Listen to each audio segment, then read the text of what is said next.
Si Hiro ay isang talunang lalaki at pinakamahinang gumagamit ng mecha sa kanyang klase. Gayunpaman, nagbago ang lahat nang makahanap siya ng isang babaeng may sungay na gustong sumakay kasama niya. Kaya, nagtulungan sila at binuksan ang pinakamakapangyarihang sandata at tinapos ang lahat. Nagsimula ang kwento sa isang post-apocalyptic na mundo kung saan ang mga piling sundalo na kilala bilang mga parasito ay sinanay upang magmaneho ng mga high-tech na mecha na tinatawag na Franks upang talunin ang mga halimaw, ngunit magagawa lamang nila ito sa pares ng lalaki at babae. Gayunpaman, habang nagsasanay, sinubukan ni Hiro na makipagpares sa kanyang partner na si Naomi, ngunit muntik na niya itong mapaslang, dahilan para bumagsak sila sa pagsusulit. Pagkatapos ng insidente, nagtaka ang kanyang mga kasamahan sa dormitoryo kung kailangan bang umalis ni Hiro sa akademya, nang ang isa sa kanila ay nagbanggit ng tsismis tungkol sa isang babaeng may sungay na umano'y pumaslang sa mga partner ng Franks pagkatapos ng bawat 3 pagsubok at nagtaka kung bakit hindi pa siya napaparusahan. Samantala, naglakad-lakad si Hiro sa kakahuyan na parang basura nang bigla niyang makita ang damit ng isang babae na nakasabit malapit sa ilog at naisip na malamang ay lumalangoy ito. Gayunpaman, nang hindi nagpakita ang babae para huminga, natakot siyang baka nalulunod ito at nagmadaling iligtas siya. Nang sandaling iyon, isang babae na may kulay rosas na buhok at may mga sungay na nagngangalang Zero ang tumalon mula sa ilog nang walang suot at tinakot siya. Tinuya ni Zero si Hiro nang makita niya ang 6 inches rocket launcher nito na tumutugon sa kanya. Ngunit nang makalapit siya, bumuo siya ng malalim na koneksyon sa kanya at buong tapang na hiniling dito na maging bagong partner niya. Gayunpaman, nang tatanggapin na ni Hiro ang kanyang alok, ang kasalukuyang partner ni Zero, na may ilang malubhang pinsala mula sa pakikipagpares kay Zero, ay dumating kasama ang isang grupo ng iba pang mga sundalo at dinala siya palayo. Kinabukasan, nakipagkita si Hiro sa isang opisyal na nagsabi sa kanya na maaari siyang manatili kung gusto niya. Ngunit si Hiro, na nakapagdesisyon na, ay sinabihan siyang kailangan na niyang umalis. Nang matapos siyang mag-impake, nakita niya si Naomi na umiiyak habang naghahanda rin itong umalis, na ikinalungkot niya ang insidente. Habang hinahatid niya siya sa mga exit pod, pinagalitan siya nito sa pagtatangkang tumakas at umaasa na mananatili siya at makakahanap ng mabuting partner habang nagsasara ang mga pinto sa kanyang pod. Ngunit ilang sandali pa, nagsimulang umugang ang lupa nang magpakita ang isang halimaw na klaksesor at sinira ang pod na kinaroroonan ni Naomi, na nag-iwan kay Hiro na labis na nalungkot. Pagkatapos ay tumungo ang klaksesor sa natitirang bahagi ng plantasyon. Kaya, sinimulan nitong paputukan ng puwersa ng depensa. Ngunit madaling sinira ng klaksesor ang lahat ng kanyan gamit ang plasma ray nito. Mabuti na lang, bago pa man magdulot ng malaking pinsala ang halimaw, sumugod ang robot Franks na pinamaneho ni Zero at ng kanyang partner sa katawan ng halimaw at dahan-dahan itong pinupunit. Dahil sa inis, pinaputukan siya ng klaksesor ng isang high-energy plasma ray, na sinubukan niyang kontrahin, ngunit ang pag-atras ay nagpalipad sa kanyang robot ng ilang talampakan, bumagsak sa tabi ni Hiro. Nakita ito, sinubukan ni Hiro na tulungan si Zero at ang kanyang partner. Ngunit nakalulungkot, nasawi na ang partner ni Zero matapos makipagpares muli kay Zero. Nang bumalik si Zero sa kanyang Franks upang magpatuloy sa pakikipaglaban, sinubukan ni Hiro na hikayatin siyang huwag nang ipilit ang kanyang sarili, ngunit tumanggi siyang makinig. Kaya, upang mapanatili siyang buhay para sa mga susunod na sesyon ng plot, nagpa siya si Hiro na maging kanyang partner, at tinatakan ni Zero ang kasunduan sa pamamagitan ng isang kiss. Pagkatapos ng kiss, ang Frank ni Zero ay nagiba sa huling anyo nito, na nagpagulat sa kanilang mga nakatataas sa paraang hindi pa ito nakikita noon. Pagkatapos, magkasamang inilayo ni na Zero at Hiro ang klaksesor mula sa plantasyon at inatake ang kaibuturan ng halimaw, na siyang Samire dito. Matapos hamupa ang mga problema, lumabas si Zero mula sa kanyang silid kasama ang isang walang malay na Hiro at ngumiti nang mapagtanto niyang sa wakas ay nakahanap na siya ng kapareha na karapat-dapat sa kanya. Isang araw pagkatapos ng insidente, nagising si Hiro na nalilito at hindi maalala kung ano ang eksaktong nangyari pagkatapos i-kiss si Zero. Gayunpaman, nakakuha siya ng isang pares at nagpa siya na ipapakita niya ang kanyang kapangyarihan kahit ano pa man ang mangyari. Pagkatapos makalabas ng infirmary, bumalik siya sa kanyang dorm at nakita ang kanyang squad leader, si Ichigo, na naghihintay sa kanya. Binalaan siya ni Ichigo na layuan si Zero dahil sa mga masasamang chismis na narinig niya tungkol sa kanya. Ngunit dahil nakapagdesisyon na si Hiro, hindi niya pinansin ang mga babala nito. Pagkatapos din, tinawag ni Guro, ang riding partner ni Ichigo, si Hiro sa kanilang mess hall upang makita ang istorbo na ginagawa ni Zero doon, at sinundan siya ni Hiro papasok. Habang nasisiyahan si Zero sa kanyang makalat na pagkain, isang hero hater na nagngangalang Zuram, ang sumubok na manligaw sa kanya, ngunit hindi niya ito pinansin at sa halip ay nag-focus sa pag-aalaga kay Hero. Habang ginagawa niya ito, dumating ang kanilang bagong tagapag-alaga, si Nana, nagpakilala, at tinawag si Zero palabas ng bulwagan para mabawasan ang pakikipag-ugnayan nito kay Hero. Samantala, nagpulong ang mga opisyal na namamahala sa mga sistema ng plantasyon upang pag-usapan ang kakaibang relasyong ito sa pagitan ni Zero at Hero. Nang mapanood ang kanilang laban-laban sa Klaksesor, pinaghihinalaan ng mga opisyal na maaaring sinusubukan ni Zero na dungisan ang espesyal na dugo ni Hero. Dahil hindi pa nila ito sigurado ngayon, nagpasya silang maghintay at imbestigahan ang mga bagay-bagay. Kalaunan, habang nagpapalit sila para sa kanilang pagsasanay, patuloy na napupuot si Zuram kay Hiro, habang si Ichigo, sa kabilang banda, ay nagpahayag ng kanyang matinding selos nang magbiro ang ibang mga babae tungkol sa pakikipag-date ni Hiro kay Zero. Pagkatapos ng kanilang pagsasanay, nakasalubong ni Ichigo si Zero sa parking yard ng mga Frank at sinubukang apihin siya na iwan na lang si Hiro. Agad na pinaghihinalaan ni Zero na maaaring may gusto si Ichigo kay Hiro, kaya din ilaan niya ang mga pisngi ni Ichigo at naglakad palayo. Nang hapong iyon, habang naglalaro ng soccer si Zuram at ang iba pang mga lalaki, dumaan si Hiro sa bakuran at ang galit ni Zuram ay naakit siya dahil sa pagiging mayabang. Nagalit si Hiro nang marinig ang yabag ni Zuram, kaya nakipag-away siya rito, ngunit mabilis silang naghiwalay bago mawalan ng ngipin ang isa. Di nagtagal, tinawag ni Nana ang lahat ng nasa squad ni Ichigo, kasama na si Zero, sa isang pulong upang ipaalam sa kanila ang desisyon ng mga nakatataas na hayaan si Hiro na magmaneho ng Franks at lumaban sa isang mock battle. Nang marinig ito, agad na nagboluntaryo si Zero na maging partner niya. Ngunit dahil hindi pa autorisado ang Taishiya, pinayagan ni Nana ang selosang si Ichigo na makipagsosyo kay Hiro. Pagkatapos nito, nagboluntaryo si Zuram na maging kalaban ni Hiro sa mock battle, at ginawang opisyal ni Nana ang mock battle. Kinabukasan, habang nagsisimula ang mock battle, gumawa si Ichigo ng isang napakalakas na pose sa loob ng kanyang Franks at kahit papaano ay nagawa niyang magkaroon ng koneksyon sa isip ni Hiro. Sa kasamaang palad, ilang segundo lamang matapos mag-online ang kanilang Franks, nabigo ang kanilang koneksyon at na-off ang bot.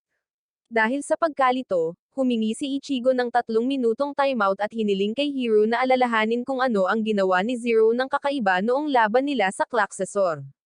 Doon din, naalala ni Hiro ang kiss na ginawa nila ni Zero at sinabi kay Ichigo na ang kiss na iyon ang nagpabago sa lahat.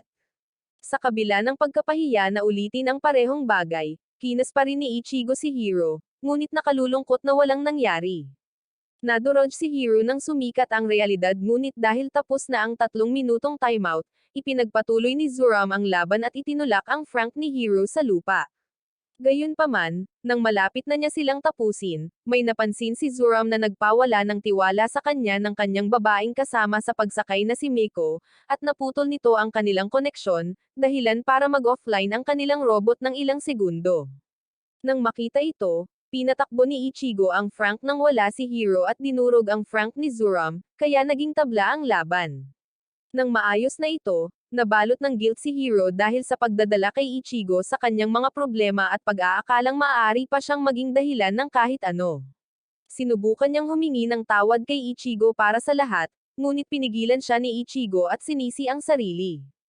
Kinabukasan, nakipagkita si Guro kay Hiro at tinanong ito kung bakit kakaiba ang kinikilos ni Ichigo simula nang matapos ang mock battle. Dahil hindi niya masabi kay Guro na dahil ito sa pagkiss nila, nagkunwaring hindi maintindihan ni Hiro kung bakit, at pinaniwalaan ito ni Guro. Pagkatapos ng kaunting kwentuhan, tinanong ni Guro si Hiro kung ano ang susunod niyang plano, at walang pag-aalinlangang sinabi ni Hiro na susubukan niyang sumakay muli kasama si Zero. Nang marinig ito ni Guro, Ipinaalala niya kay Hiro ang mga tsismis tungkol sa masamang reputasyon ni Zero na palaging sinisira ang kanyang mga kasama pagkatapos ng 3 pagsakay sa Taishiya. Ngunit tumanggi si Hiro na baguhin ang kanyang isip dahil handa na siyang masawi para sa asset ni Zero. Nang gabing iyon, nakita ni Ichigo sina Zuram, Miko, at isang grupo ng iba pang mayabang na Squad 13 na sinasabihan ng masama si Hiro dahil sa pagiging walang silbi at nakakahiya, at sinubukang kumbensihin ang lahat na si Hiro ay hindi anggat sa antas.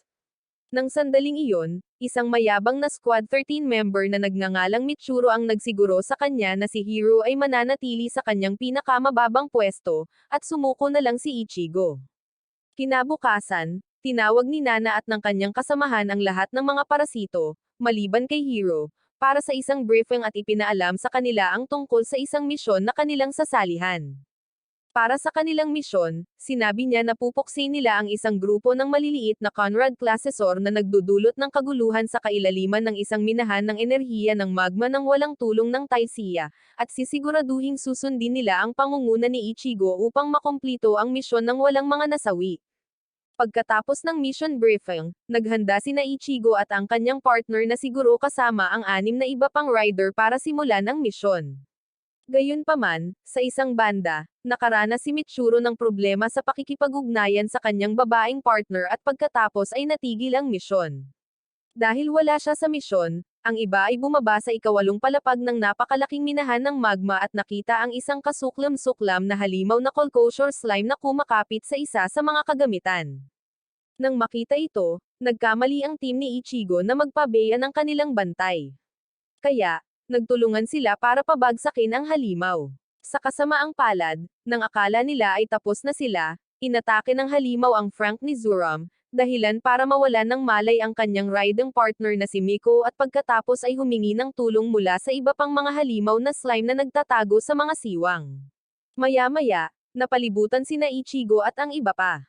At si Zero, na nanunood sa lahat ng nangyari, ay pinilit si Nana na ipapunta siya at si Hiro para ipiloto ang tiralisyo doon para iligtas ang iba pang mga parasito. Nang tumanggi si Nana na pasakayin si Hiro, nagboluntaryo si Michuro na sumakay kasama si Zero, para lang patunayan sa lahat na basura pa rin si Hiro, at pinayagan ito ni Nana. Kinausap ni Zero si Hiro para siguraduhing ayos lang sa kanya na sumakay ito kasama ang iba. At tiniyak ni Hiro sa kanya na hindi siya magseselos habang sina Michuro at Zero ay nagsusumikap na may online ang tiralisya. Nagising si Miko sa tamang oras at patuloy na itinaas ang barikada, iniiwasan ang mga klaksesor mula sa kanila. Gayunpaman, nang malaman nilang darating ang tiralisyo para iligtas sila, naagaw ng atensyon ni Ichigo kung sino ang nagmamaneho nito at humiwalay sa kanyang Frank. Sa puntong iyon, nakalusot ang mga halimaw sa barikada at hinabol ang 3 Frank hanggang sa sila ay nakulong sa gitna ng minahan.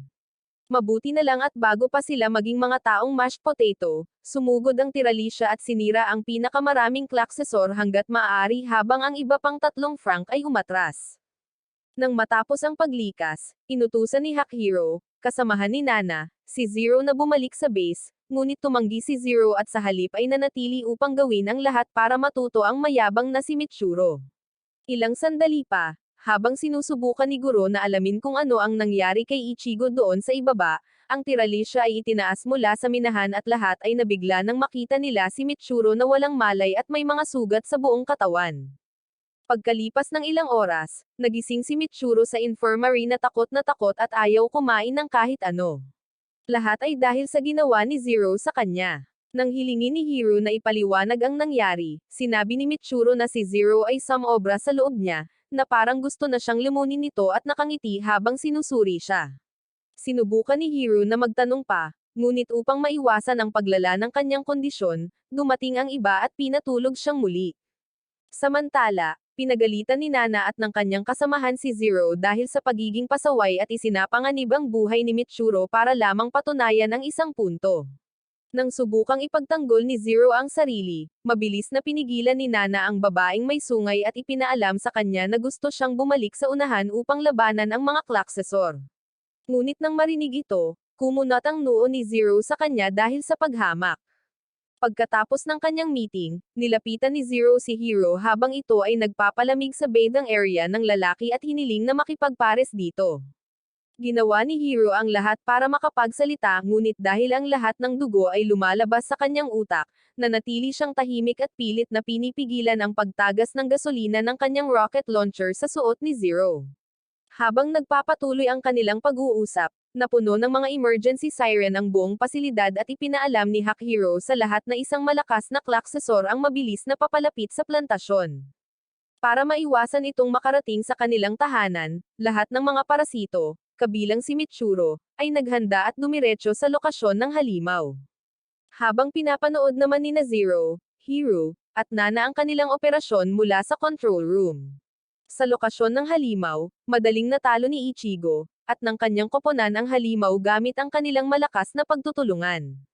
Gayunpaman, nang muli nilang ibaba ang kanilang bantay, ibinunyag ng halimaw ang iba pang mga bahagi ng katawan nito at nahuli sila. Nakita ito, sinabihan ni Zero si Nana na hayaan silang tulungan sila ni Hiro gamit ang Tirelizia. Ngunit nang sandaling iyon, isang grupo ng mga sundalo ang nagpakita at inutusan si Zero na sundan sila pabalik sa mga frontline upang maipagpatuloy niya ang pakikipaglaban doon. Lumaban si Zero noong una, ngunit nang mapagtanto niyang mas marami na sila, binigyan niya si Hiro ng taus-pusong pamamaalam at nanguna sa mga sundalo. Nang makita siyang umalis, tinanong ni Hiro si Nana kung totoo ang mga chismis tungkol sa pagiging partner universe ni Zero. At hindi direktang sinabi ni Nana na totoo nga iyon dahil hindi siya tao. Dahil ayaw maniwala sa mga kalokohang iyon, tumakbo palabas ng control room si Hiro at ibinuhos ang kanyang nararamdaman kay Zero nang marating niya ang no entry zone. Tila, dahil hindi tao si Zero, karamihan sa iba pang mga parasito ay natatakot sa kanya.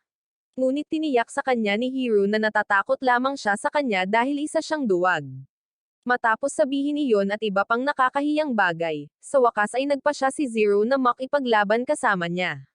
Kaya, walang pagsala, nilabanan niya ang mga gwardya, muling nakipagkita kay Hiro, at inagaw ang Tirelizia sa ilalim ng gabay ni Nana. Sa una, nag-alangan si Hiro na sumakay sa Tirelizia ngunit nang sa wakas ay naramdaman niya ang kanyang sarili na lumalalim sa loob ni Zero, nakalimutan niya ang lahat at dumiretso sa pinangyarihan ng labanan. Pagdating doon, sina Zero at Hiro ay nagligtas sa iba mula sa bitag ng klaksesor at tiniyak sa iba na nandyan sila para tulungan sila. Pagkatapos, tinuon ni Ichigo at ang iba pa ang atensyon sa paghawak sa isang dulo ng halimaw na bulate habang ang Tirelizia ay nakatuon sa paghahanap ng core ng halimaw. Nang matagpuan na nila ang core, itinutok ni Ichigo at ng dalawa pang Frank Spot ang worm monster para sa isa pang plano ng Tirelizia at binigyan ng go-ahead na magpatuloy. Dahil dito, pinatakbo ni Hiro at Zero ang Tirelizia sa bibig ng halimaw at tinusok ang buong katawan nito hanggang sa matagpuan nila ang core at masira ito. Nasiyahan sa kanilang pagganap sa ngayon, hinayaan ni Hakihiro si Hiro mula sa kawali dahil sa pagsuway sa mga utos at pagkatapos ay inutusan ang lahat ng Frankbot na bumalik sa base. Ilang araw pagkatapos ng insidente ng Worm Klaksesor, ang isa pang plantasyon, ang Plantation 26, ay nakipagsosyo sa pangunahing base ni Hiro, ang Plantation 13, upang pagsamahin at ibahagi ang mga mapagkukunan ng magma sa isang prosesong tinatawag na kissing. At inobserbahan ni Hiro at ng kanyang mga kasamahan ang buong proseso hanggang sa oras ng pagtulog. Kinabukasan, nilanat ng husto si Hiro pagkagising niya at nalaman ito ni Guro, na kanyang kasama sa kwarto noong panahong iyon. Sinubukan niyang humingi agad ng tulong para kay Hiro, ngunit tumanggi si Hiro dahil ayaw niyang may mag-alala sa kanya. Pagkatapos magpahinga, sumama si Hiro sa kanyang mga kasamahan sa common room at sumama sa kanila, kaya tinanggap nila siya. Matapos matanggap, bumaba siya sa mess hall para mag-almusal at ginugol ang buong oras sa pagkain na parang isang batang musmos kasama si Zero, na siyang nagpapakain sa kanya ng kutsara. Sa panahong ito, nakita sila ni Ichigo at nagselos, ngunit nanatili siyang kalmado para maiwasan ang kahihiyan. Nang matapos ang almusal, sinubukan ni Guro na pag-usapan ang kakaibang pag-uugali ni Hiro kamakailan simula noong engranding seremonya. Ngunit sinabihan siya ni Ichigo, na may sama pa rin ang loob, nakalimutan na lang si Hiro at mag-alala na lang sa digmaang darating. Nang hapong iyon, habang naglalakad at nag-uusap ang mga parasito mula sa parehong plantation tungkol sa mga pagkakaiba ng kanilang mga Frank, tinanong ni Zuram ang pinuno ng squad ng Plantation 26 kung mayroon bang mga lalaki at babae mula sa kanilang squad na naging adulto na noon. Kahit na nabigla sa kakulangan ng kaalaman ni Zuram, magalang na sinabi sa kanya ng pinuno ng squad na hindi pa nila alam. At saka lamang umalis siguro sa grupo upang tingnan si Hiro sa kanilang silid. Pagdating doon, nadatnan niya si Hiro na hinihingal sa lupa at pilit na binuksan ang kanyang damit, ngunit may nakita siyang isang uri ng asul na bagay na kumakalat sa kanyang katawan. Nang makita ito, agad na sinubukan ni Guro na humingi ng tulong, ngunit pinigilan siya ni Hiro at nagmakaawa na magbulag-bulagan upang kahit papaano ay makalahok siya sa kanyang huling misyon kasama si Zero. Di nagtagal, tinanggap ni Guro ang mga kahilingan ni Hiro, tinawag ni Hiro ang lahat sa silid pulungan para sa isang mission briefing upang malaman ang tungkol sa kanilang susunod na misyon. Dahil ang mga Klaksesor ay naaakit sa malalaking reserba ng magma, mahigit 100 sa mga halimaw na iyon ang nakitang papalapit sa pangunahing tube, na naglilipat ng magma sa pagitan ng mga plantasyon ng magma. At dahil hindi nila matapos ang proseso ng kising sa tamang oras bago sila dumating, nais ni Hiro na labanan sila ng mga parasito sa isang partikular na lokasyon upang mabigyan ng sapat na oras ang parehong plantasyon upang matapos ang proseso ng kising. Gayunpaman, ipinagpatuloy ni Hiro ang pag-uusap tungkol sa paglalagay sa Tirelizia sa isang estratehikong posisyon nang biglang magpakita si Nana kasama sina Hiro at Zero, at ipinaalam sa kanyang kasamahan na pinahintulutan ng mga nakatataas sina Zero at Hiro na makipaglaban ng magkasama. Nang makita ito, nag-alab ang galit ng pinuno ng squad ng Plantation 26 at tumangging makipaglaban kasama si Zero dahil sa isang insidente, na dulot ng kanyang walang ingat na mga taktika sa pakikipaglaban sa kanyang squad 2 taon na ang nakalilipas. Nang hindi alam ni Zero ang kanyang mga reklamo, mas lalong nagalit ang pinuno, at lalo nitong ikinagalit si Ichigo kay Zero. Kalaunan ng gabing iyon habang nasa lights out, bumangon siguro sa kama nang magsawa siyang marinig ang masakit na angle ni Hiro at nakita si Ichigo na inaakay si Zero papasok sa kakahuyan. Matapos makahanap ng magandang lugar para mag-usap, nagmakaawa si Ichigo kay Zero na dahan-dahanin na lang ang pakikitungo kay Hiro, para hindi ito masawi tulad ng mga dating kapares nito. Ngunit walang pusong sinabi ni Zero sa kanya na kung masawi si Hiro, kasalanan niya ang hindi pagiging sapat na malakas. Narinig ito, sinampal ni Ichigo si Zero sa pagkadismaya at inakusahan itong hindi makatao. Medyo ikinagalit ito ni Zero, ngunit nang malapit na siyang gumanti, bumuhos ang ulan sa loob ng plantasyon at pinakawalan niya si Ichigo.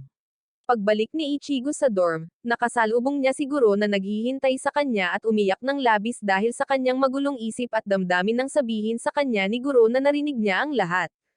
Pagkalipas ng ilang oras, nang tumigil ang ulan, nakipagkita si Zero kay Hiro sa ilog kung saan sila unang nagkita at binigyan siya ng huling pagkakataon na hindi na lang mag-abala sa misyong ito, lalo na matapos makita ang asul na bagay na tumutubo sa kanyang katawan. Ngunit penyonatag ni Hiro ang kanyang determinasyon na manatili bilang isang rider hanggang sa siya ay masawi.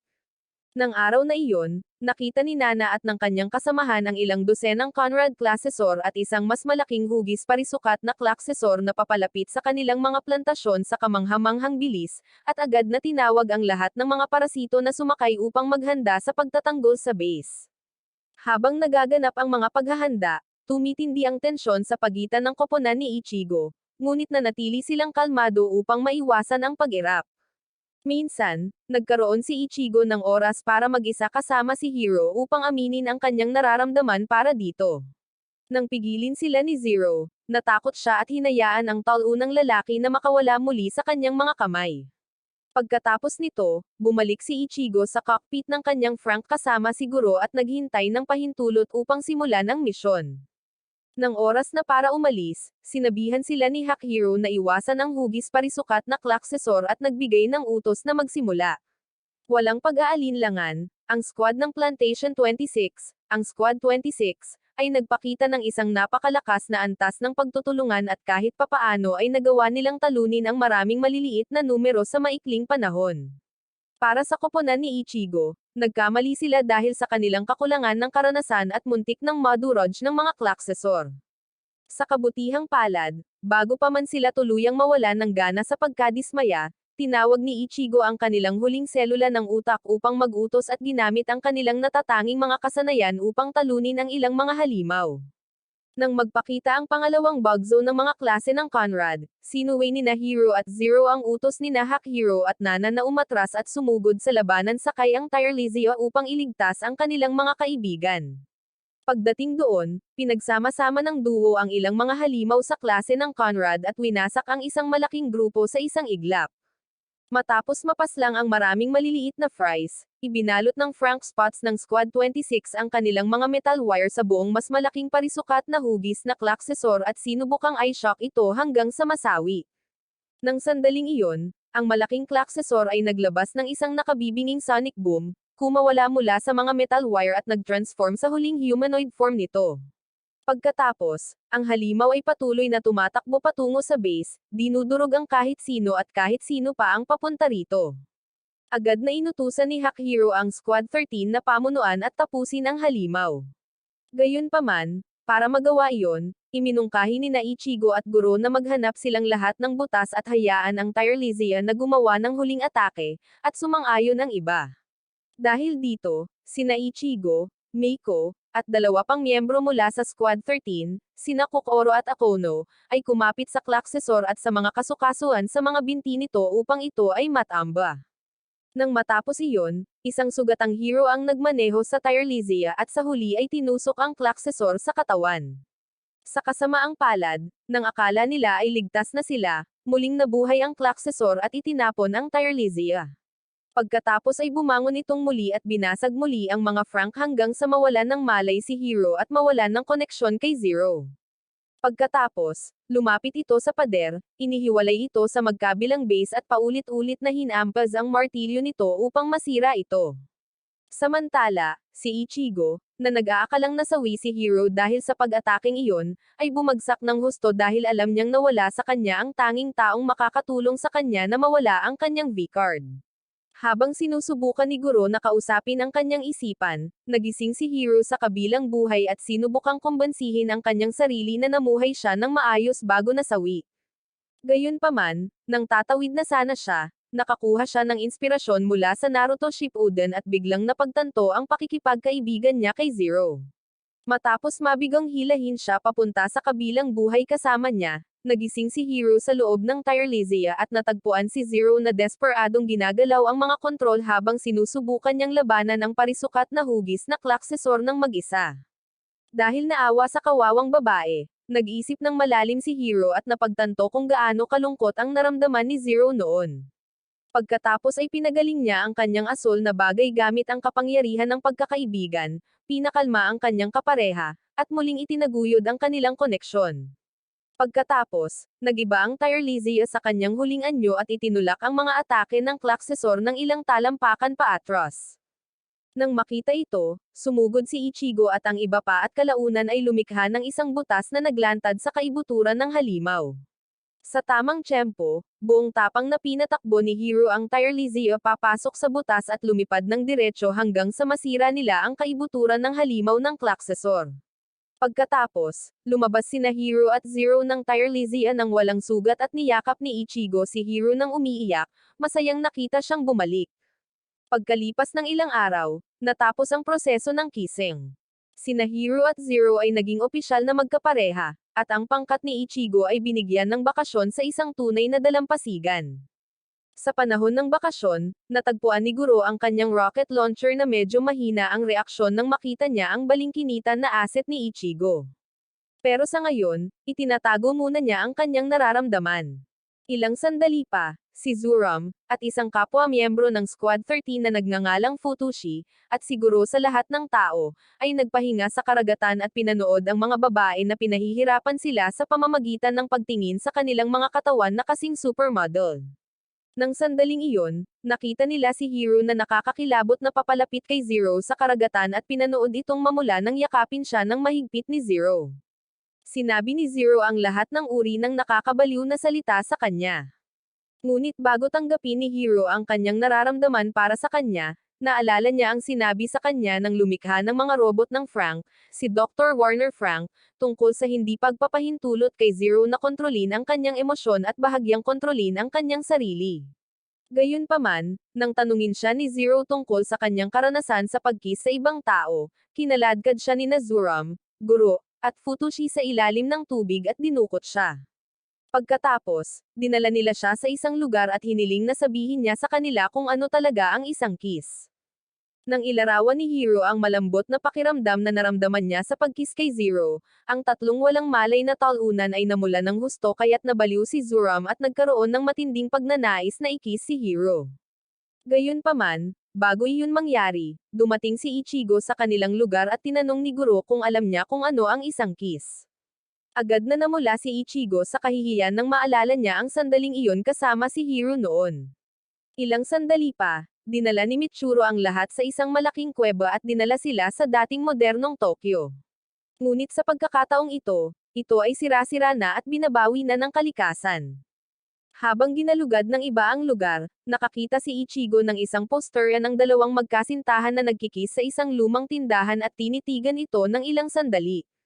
Nang maalala niya ang pagkiss kay Hiro dumating si Zero at ipinagmalaki ang ginawa niya ito kay Hiro noon. Dahil sa kahihiyan, sinabi ni Ichigo kay Zero na nagawa na rin niya ito dati. Ngunit nang sasabihin na niya kung sino ang kasama niya sa paggawa nito, natapos ang kanilang paggalugad at nagsama-sama silang lahat pagkatapos ng lahat ng kanilang nakita sa ngayon. Sinabi sa kanila ni Zero na ang mga guho ay mga lugar na iniwan ng mga tao nang ang kanilang kasakiman para sa karagdagang kapangyarihan ng magma ay nagpabagsak sa buong mundo, at sumang-ayon ang iba. Pagsapit ng gabi, bumalik silang lahat sa dalampasigan at nagluto ng malaking barbecue para sa hapunan. Habang naghahapunan, lumangoy si Zero sa gabi at patuloy na ibinauling ni Miko ang lahat ng atensyon sa kanyang sarili. Di nagtagal, umupo silang lahat sa tabi ng siga at pinag-usapan ang dahilan ng pag-iwan ng sangkatauhan sa lumang mundo. Nagbanggit si Hiro ng ilang nakakapukaw-isip na punto tungkol sa kasakiman ng sangkatauhan. Ngunit upang pigilan siyang sirain ang mod, sumabad si Zero at nagbiro hanggang sa oras ng pagtulog. Ilang oras ang lumipas, habang natutulog ang lahat, nagising si Ichigo at nakitang gising din si Hiro. Kaya, naglakad-lakad sila sa dalampasigan. Pagkatapos ng kaunting kwentuhan, itinuro ni Ichigo ang langit at tinanong si Hiro kung naaalala pa ba nito ang bituin ni Ichigo na ipinangalan nila sa kanya noong bata pa sila. Nang pag-usapan ni Hiro ang tungkol sa bituin, natunaw ang puso ni Ichigo at nagsimula siyang magsabi ng kanyang nararamdaman sa kanya. Sa kasamaang palad, nang babanggitin na sana niya ang mga mahiwagang salita, nakakita si Hiro ng mga bulalakaw, itinuro ang mga ito, at hinimok si Ichigo na gumawa ng isang kahilingan. Sa kabila ng pagkairita sa kanyang kawalang isipan, pinanatili ni Ichigo ang kanyang mga ginagawa at nakipaglaro sa kanya buong gabi.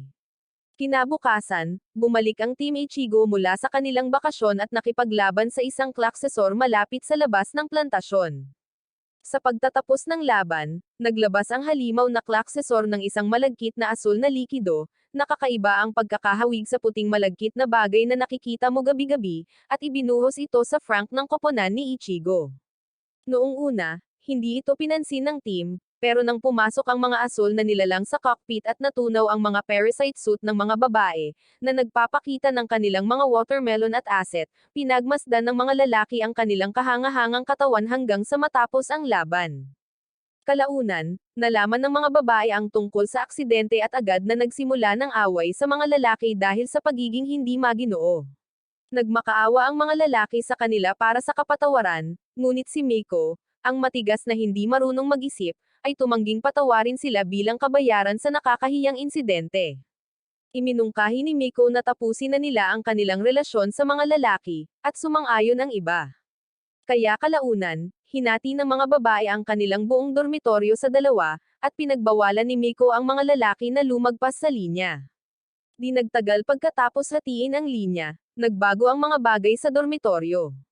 Naging mas malaya ang mga lalaki sa paglalantad ng kanilang mga katawan at tinakpen din ang mess hall mula sa mga babae dahil nakalimutan nilang hatiin iyon kanina. Nang mapagtanto ni Miko, ang food hog, na bawal na pumasok sa mess hall, naisip niyang balikan ang kanyang pamumuno at maging katulad ni Zero. Ayaw nilang sumali sa kanilang laban, pero pinagbawalan siya ng mga babae na gawin iyon. Ilang sandali pa, habang ginalugad ni Ichigo, Miko, at Akono ang kanilang dorm, nakakita sila ng ilang madilim at saradong mga kwarto at nagsimulang magsisi sa kanilang desisyon na makipag-away sa mga lalaki. Nang sandaling iyon, dumaan si Zero para bumati, at agad siyang hinailan ng mga babae papunta sa kanilang kwarto para hikayatin siyang sumali sa kanilang gulo. Matapos pumayag si Zero na sumama sa kanila, pinalitan niya ang banyo para sa parehong kasarian at nilinlang ang mga lalaki na pumasok sa mga babae habang naliligo sila. Sa sandaling iyon ng pagkabigla at pagkalito, ibinato ng mga babae ang lahat ng kanilang dala sa mga lalaki dahil sa pagiging pipeng tom nila. Ngunit ipinaliwanag ng mga lalaki na ideya lang iyon ni Zero. Kalaunan, nang maging masyadong malakas ang kanilang ingay, dumating sina Nana at Hack Hero para sawayin sila, at bumalik sa normal ang lahat. Nang gabing iyon, kinompronta ng mga babae si Zero para sa kawalang isipang ginawa niya kanina, at sinabi ni Zero na ginawa niya lang iyon para tulungan silang masiyahan sa kanilang kabataan habang kaya pa nila dahil masasawi din naman sila. Nang marinig ito, mukhang naguluhan ang mga babae at nagtaka kung ano ang ibig niyang sabihin sa malapit na silang masawi. Habang sinusubukan nilang alamin ang code ni Zero, binigyan ni Hero ang kanyang mga kaibigan ng mahaba, nakakabagot, at anime na usapan tungkol sa moralidad at tinulungan silang maunawaan na mali sila sa mga babae dahil sa pagpansin sa kanila noong una habang pinag-iisipan ng mga lalaki na humingi ng tawad sa mga babae. Nakumbinsi rin ni Kakuro si Ichigo at ang iba pang mga babae na makipagbati sa mga lalaki. Sa kasamaang palad, may ibang ideya si Miko dahil kahit na pumayag ang lahat na maging cool, lumabas siya ng kwarto at nagkulong sa isa sa mga selyadong kwarto. Nang mapagtanto nilang nawawala siya, hinanap siya ng lahat sa buong dorm. Habang ginagawa nila ito, ginalugad ni Miko ang kwarto at halos matamba sa takot nang makakita siya ng larawan ng dating Squad 13 parasite ang naroon. Pagkalipas ng ilang segundo, nang matagpuan siya ng iba sa litrato, napagtanto nila kung sino ang mga taong ito at tinanong si Zero kung ano ang nangyari sa kanila. Sinabi sa kanila ni Zero na nalipol silang lahat. At dahil dito, napagtanto ng team ni Ichigo kung gaano kahalaga ang pagiging magkasundo. Walang pagsala, humingi ng tawad ang mga lalaki sa mga babae at bumalik sa normal ang lahat. Hindi nagtagal, dumating ang taunang regalo ng Team Ichigo, at natanggap ng lahat ang lahat ng mga bagay na una nilang hiniling mula sa mga opisyal ng gobyerno. Ilang oras pagkatapos ng sesyon ng pagbabahagi ng regalo, nakita ni Guro si Ichigo na nakikinig kina Hero at Zero habang binibigyan ni Hero si Zero ng salamin na natagpuan niya sa kung saan. Matapos matanggap ni Zero ang salamin, nakita niya ang pag-usbong ng selos sa mukha ni Ichigo nang magpasalamat ng malaki si Zero kay Hero para sa regalo, at sa huli ay nagpa siya na ipaliwanag ang mga bagay kay Hero mamaya. Pagbalik ni Hero sa silid, ikinwento sa kanya ni Guro ang tungkol sa hair clip na ginawa niya para kay Ichigo ilang taon na ang nakalilipas, ngunit hindi niya maibigay ito dahil mahal na mahal niya si Hero. Naguguluhan, tinanong ni Hero si Guro kung bakit bigla siyang nagsasalita tungkol sa mga hair clip, at sinabi ni Guro na ito ay dahil nalaman niya lang na mahal niya si Ichigo. Gayunpaman, dahil alam niyang mahal ni Ichigo si Hero, tinanggap ni Guro ang kanyang realidad na parang isang kampyon at natulog. Kinabukasan, naglakbay ang koponan ni Ichigo ng milya-milya ang layo mula sa plantasyon upang talunin ang isang klaksesor na nasa Antas Gutenberg na natagpuan ni Nana at Hack Hero kanina. Pagdating nila sa lokasyon, unang sumalakay sina Zuram at Miko gamit ang Frank, ngunit hindi nagtagal ay nahuli sila at inatake ng halimaw na mukhang Squidward. Matapos makaligtas sa unang pag-atake, inatake ng mga ito ang nakalantad na kaibuturan ng halimaw at muling nakulong sa isang malagkit na bagay, hindi makagalaw. Habang naghahanda ang halimaw ng isang malaking pagsabog, nagawa ni Guro na mailigtas sina Zuram at Miko sa panganib, ngunit sa kasamaang palad, ang kanyang Frank ay naipit sa malagkit na bagay. Kaya't dahil sa kaunting oras para mag-isip, inilabas niya si Ichigo mula sa Frank at nasisipsip sa silid ng singaw ng halimaw pagkatapos mangyari ang pagsabog. Isang oras pagkatapos ng pagsabog, nagising si Guro at sinagot ang isang tawag ni Hero, na tiniyak sa kanya na maayos ang lahat. Nang subukang humingi ng sasakyan si Guro para maghatid sa kanya, sinabi sa kanya ni Hero na kasalukuyan siyang nasa loob ng silid ng gasolina ng Klaxosaurus at ang kanyang Frank ay agad na nasisipsip pagkatapos mangyari ang pagsabog. Sa kabila ng pagkalungkot na marinig ang napakasamang balita, tiniyak sa kanila ni Guro na ayos lang sa kanya ang anumang mangyari at ibinaba ang telepono. Pagkatapos ng tawag, Padabog na pumasok si Ichigo sa silid na galit at hindi maintindihan kung bakit isinugol ni Guro ang kanyang buhay para iligtas ang buhay niya. Sa gitna ng kaguluhan, dumating sina Nana at Hakihiro dala ang isang update tungkol sa Klaksesor na kinaroroonan ni Guro, at pagkatapos ay sinabi sa mga parasito na plano nilang isakripisyo si Guro upang protektahan ang plantasyon sa pinakamasamang sitwasyon. Upang maiwasan ito, sinubukan nina Ichigo at Hiro na kumbensihin sina Nana at Hakihiro na hayaan sila upang iligtas si Guro. Nang tanungin ni Nana kung paano nila planong gawin iyon, sinabi sa kanila ni Zero ang tungkol sa isang butas ng tambutso ng gasolina sa ibabaw ng halimaw na maaari nilang gamitin, at pinayagan sila ni Nana na subukan ito. Ilang sandali pa, nang bumalik sina Ichigo, Hiro, Zero, Zuram, at Miko sa lokasyon ng halimaw, inihagis ni Hiro si Ichigo sa loob ng exhaust fuel ng halimaw, at sumisid siya ng mabilis hanggat maaari patungo sa Frank ni Guro. Nang simulan ni Guro na i-activate ang self-destruct button, dumating si Ichigo at pinigilan siya sa paggawa ng pinakamasamang pagkakamali sa kanyang buhay. Sinubukan siyang pag-alitan ni Guro dahil sa pagsasapanganib ng kanyang buhay upang iligtas siya. Ngunit tiniyak sa kanya ni Ichigo na palagi siyang nariyan at palaging nariyan upang iligtas ang mahina niyang sarili. Pagkatapos ng lahat ng iyon, inactivate ni Guro ang kanyang Frank sa tulong ni Ichigo at sa wakas ay nagawa niyang umalis sa fuel pool ng halimaw na may bomba sa loob nito. Nang makalayo na sila ng sapat, inactivate ni Guro ang bomba at winasak ang halimaw sa isang malaking pagsabog. Di nagtagal, napansin niya na nawala ni Ichigo ang hair clip na ibinigay ni Hiro sa kanya. Kaya, ibinigay niya sa kanya ang ginawa niya para sa kanya noon at inamin ang kanyang nararamdaman para sa kanya. Dahil sa kahihiyan, nahihirapan si Ichigo na mahanap ang tamang salita para tumugon sa nararamdaman ni Guro. Ngunit tiniyak sa kanya ni Guro na hindi niya inaasahan ang anumang sagot mula sa kanya.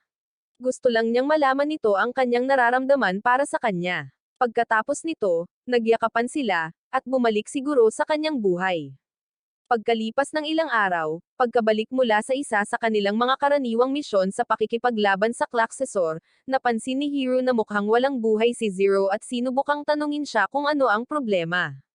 Gayunpaman, bago pa man siya magsalita, tinawag sila ni Nana at sinabihan silang maghanda para sa isang seremonya ng paggawad ng parangal na idinaraos ng namamahalang lupon para lamang sa kanila.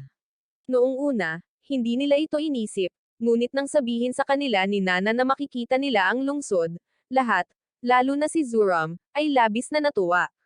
Kinabukasan, habang naghahanda ang koponan ni Ichigo na umalis para sa seremonya ng paggawad ng parangal, nakita muli ni Hiro si Zero na mukhang malungkot at talagang nag-alala. Gayunpaman, habang papalapit na siya sa kanya, dumating sina Nana at Hakihiro at dinala sila sa kaakit-akit na gitnang tore ng panloob na lungsod ng plantasyon. Pagdating sa tore, isang miyembro ng tauhan ng militar ang nagbigay ng isang talumpati ng paghihikayat sa lahat ng mahahalagang miyembro ng Squad 13 para sa kanilang katapangan, at tinapos ang seremonya ng paggawad ng parangal pagkatapos niyang matapos ang talumpati. Bagamat medyo nagulat sila nang biglang matapos ang tinatawag na seremonya, nanatili silang umaasa at naglakad-lakad ng kaunti upang makita ang lungsod na kanilang pinaglalaban ng husto.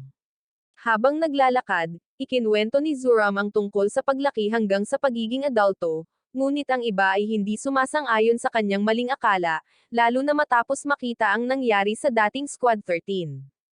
Nang sandaling iyon, huminto sila sa pangunahing planta ng enerhiya para sa plantasyon upang makita ang lugar ng ilang minuto at pagkatapos ay nagpatuloy sa paglalakad pabalik sa dorm.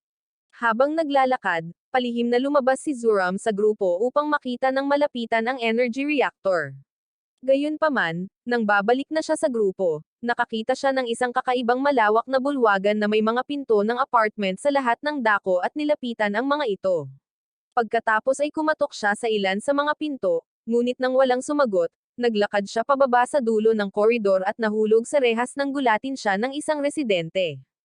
Hindi nagtagal pagkatapos ng kanyang pagkahulog, nagising si Zuram sa isa sa mga apartment at nakita ang isang babaeng may kakaibang pananamit at maskara na nakaupo sa tabi niya. Sinubukan ng babae na ipaliwanag kung paano niya ito tinatreto, ngunit sa halip ay nagpasalamat si Zuram sa tulong nito. Pagkatapos, ikinuwento niya ito at hiniling na pag-usapan ang ilang bagay bago niya iulat ang pagkawala nito.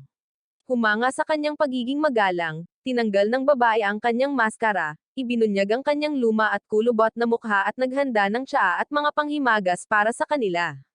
Matapos matikman ang masasarap na panghimagas na inihanda ng babae, nalaman ni Zuram na hindi kumakain ang babae at patuloy na iniiba ang usapan hanggang sa mabanggit niya ang kanyang kapareha.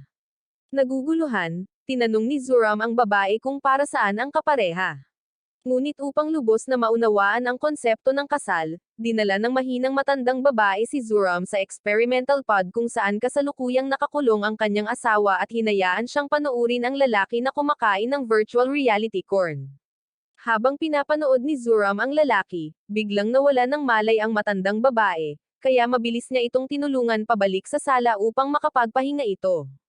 Doon niya nalaman kung gaano kalungkot ang babae simula nang makulong ang kanyang asawa sa mundo ng Gunnar at sinubukan itong pasayahin. Ngunit tiniyak sa kanya ng babae na ayos lang sa kanya ang pagiging nag-iisa. Pagkatapos noon, nagkwento si Zuram tungkol kay Miko, ngunit nagsimulang umiyak matapos tawagan ng matandang babae ang isang tao para sunduin siya.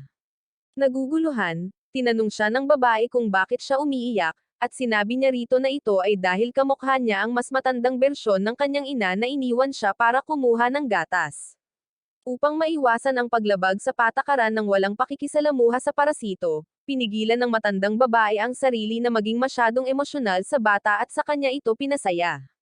Gayunpaman, habang patuloy silang nag-uusap, nakita niya ang pagdurusa ni Zuram at sinubukang sabihin sa kanya ang ilan sa katotohanan tungkol sa kanyang pag-iral. Sa kasamaang palad, habang papalapit na siya, dalawang opisyal ang dumating sa kanyang bahay at ibinalik si Zuram sa dormitoryo kung saan niya ipinagpatuloy ang kanyang kabataan. Kinabukasan, nanaginip si Mitsuru tungkol sa isang kakilakilabot na alaala mula sa nakaraan na kinasasangkutan ng kanyang agwaten kay Hiro at nagising na pawis na pawis. Habang pinagtatawanan siya ng kanyang mga kasama sa bahay, sina Zuram at Futoshi, dahil sa pagiging palabiro, ipinaalala ni Mitsuru sa kanyang sarili na huwag magtiwala sa kahit sino at ginawa ang kanyang makakaya upang balewalain sila.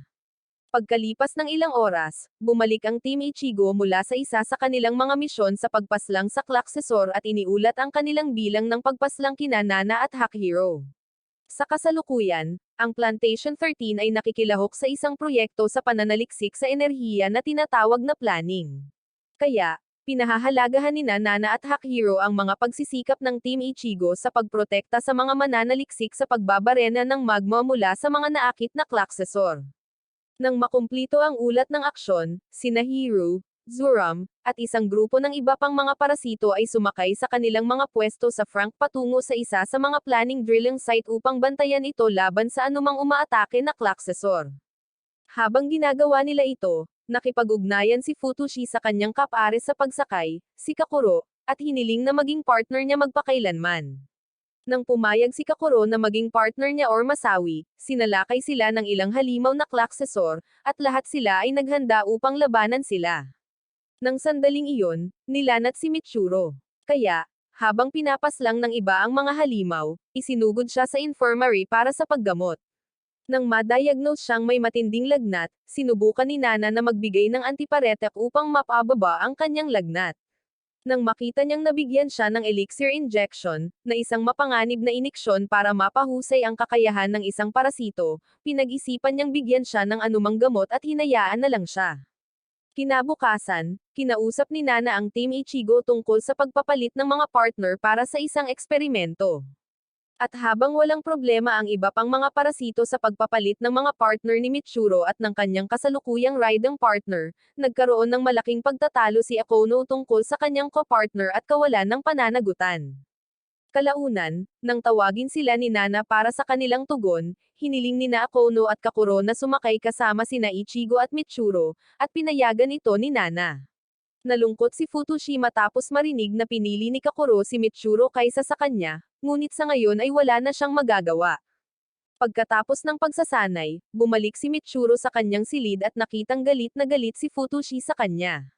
Noong una ay umakto siyang parang walang pakialam, ngunit nang subukang magpanggap na mabuting kaibigan si Hiro, pinagbawalan niya si Hiro na gawin iyon at umalis. Kalaunan, isang halimaw na Gutenberg classessor ang lumapit sa isa sa kanilang mga planning site, at agad na ipinadala ni Hakihiro at Nana ang pangkat ni Ichigo upang pigilan ang halimaw bago nito sirain ang drill. Nang makarating sila sa lokasyon ng halimaw, buong lakas na inatake ni Zero ang halimaw, walang ingat na umatake at pinupunit ang mga bahagi ng katawan ng higanteng halimaw. Minsan, nakulong pa niya ang Tyrellizia sa loob ng katawan ng halimaw, ngunit iniligtas siya ng iba bago pa siya maging giniling na karne. Habang nagpapatuloy ang labanan, agad na napagtanto ni Ichigo na ang halimaw ay isang sama-samang masa ng mga Conrad Classor na kanilang kinakalaban. Kaya sa halip na atakihin lamang ito ng harapan, pinayuhan ni Kakuro, na ngayon ay nakasakay kasama si Mitsuru, na paputukan nila ito gamit ang malapitang putok hanggang sa malantad ang kaibuturan. Gayunpaman, para magawa iyon, sina Futoshi, Akuno, Mitsuru, at Kakuro ay pawang piloto ng kanilang mga Frank at tinalo ang maliliit na Conrad Classor. Sa panahon ng laban, sumobra si Mitsuru para ipakita kay Hiro ang kanyang halaga. Ngunit malaki ang naging epekto nito sa kanyang kalusugan, at bumalik ang kanyang lagnat. Sa paglipas ng panahon, lumala ang sitwasyon para sa kanya kaya kinailangan ni Futoshi na harangan ang isa sa mga halimaw gamit ang kanyang Frank para lang bigyan ng oras si Mitsuru na maging matatag. Habang patuloy na lumalaban ang iba, humina ang loob ni Mitsuru at sumuko sa kanyang sarili. Malinaw na hindi hahayaang sumuko ni Kakuro ang talunang iyon ngayon. Kaya, muli siyang sinaway nito tungkol sa paghingi ng tulong sa loob ng ilang minuto at kahit papaano ay nakumbinsi niya ang lalaki na bumalik ng mas malakas. Tungkol naman sa dahilan ng kanilang away kay Hiro, nabunyag na noong mahina pa si Mitsuru, nangako siya kay Hiro na ipiloto ang Frank kapag bumuti na ang kanyang kalagayan. Sa kasamaang palad, nang mabigyan siya ng elixir injection at bumuti na ang kanyang kalagayan, nakalimutan ni Hiro ang kanilang pangako, at dahil doon ay labis siyang nagalit mula noon. Gayunpaman, nang makabalik na sa laban si Mitsuru, ibinalik niya ang kanyang Frank at patuloy na pinaputukan ang halimaw na tuluyang nagpapakita ng core nito. Nang malantad ang core, tinapos ng Tyrellizia ang trabaho sa pamamagitan ng pagsira nito at pagkamit ng isa pang bilang ng pagpaslang para sa kanilang squad, pagkatapos ay bumalik silang lahat sa base. Ilang linggo matapos ang pagbagsak ni Mitsuru, nagbago ang panahon, at naglakbay ang Team Ichigo sa mga lupang puno ng nyebe upang makarating sa lugar kung saan sila lumaki, ang hardin. Pagdating nila, ipinaalam sa kanila ni Nana at Hakihiro na naroon sila para magpasuri ng kanilang dugo at hindi sila pinapayagang pumunta kahit saan malapit sa ibang lugar. Bagamat kakaiba ito para kay Hiro, alam niyang sigurado na ang tunay na taong sinusuri sa kanilang team ay si Zero. Habang nagpapatuloy ang briefing, nilapitan ng dating Parasite Squad ni Zero, ang Nines, ang Team Ichigo at ang kanilang pinuno, si Nine Alpha ay binatikos sila dahil sa pag-aasa kay Zero. Matapos ipakilala ni Nana ang magkabilang koponan, ang mga pangungutya ni Alpha ay naging mas mapanghamak, kaya lumapit si Ichigo, itinulak ang kanyang mga walang galang na pang-iinsulto, at umalis para sa mga pagsusulit kasama ang iba. Di nagtagal matapos niyang maipasa ang kanyang pagsusuri sa dugo, sinabi ni Hiro kay Guro na bibisitahin niya ang hardin anuman ang mga patakaran ni Nana dahil kailangan niyang makakita ng isang tao roon at sabihin sa kanila ang tungkol sa kanyang bagong partner, at hindi sinubukan ni Guro na baguhin ang kanyang isip. Gayunpaman, nang oras na para umalis, sinamahan si Hiro ng lahat, at lahat sila ay muling bumisita sa lahat ng mga lugar na kanilang kinalakihan. Matapos galugarin ang mga nostalgic na lugar na dati nilang pinaglalaroan, napansin ni Hiro at ng iba pang miyembro ng team ang mga kakaibang bagay sa lugar at sila ay naging mausisa. Di nagtagal, nakita nila ang isang nurse na nagtutulak ng tray ng mga iniksyon ng parasito at tinanong siya kung bakit niya ibinibigay ang mga naturang gamot sa mga bagong henerasyon. Sinabi sa kanila ng nurse na ito ay dahil kailangan nila ng mas masunurang mga parasito at hindi nila kayang maging mabait sa mga bagay-bagay, lalo na sa pagtaas ng mga pagsalakay ng klaksesor. Pagkatapos ng pakikipagkita sa nurse, nalaman ni Nana ang tungkol sa kanilang paggala at pinagalitan sila ng malakas dahil sa pagsuway sa kanyang utos. Pagkatapos na pag-alitan, aksidenteng nakita muli ni Ichigo si Alpha at nalaman ang kaunting impormasyon tungkol sa mga kakilakilabot na katangian ni Zero. Sa kanyang pagkakaalam, si Zero ay isang malademonyong halimaw na nagpapanggap na tao.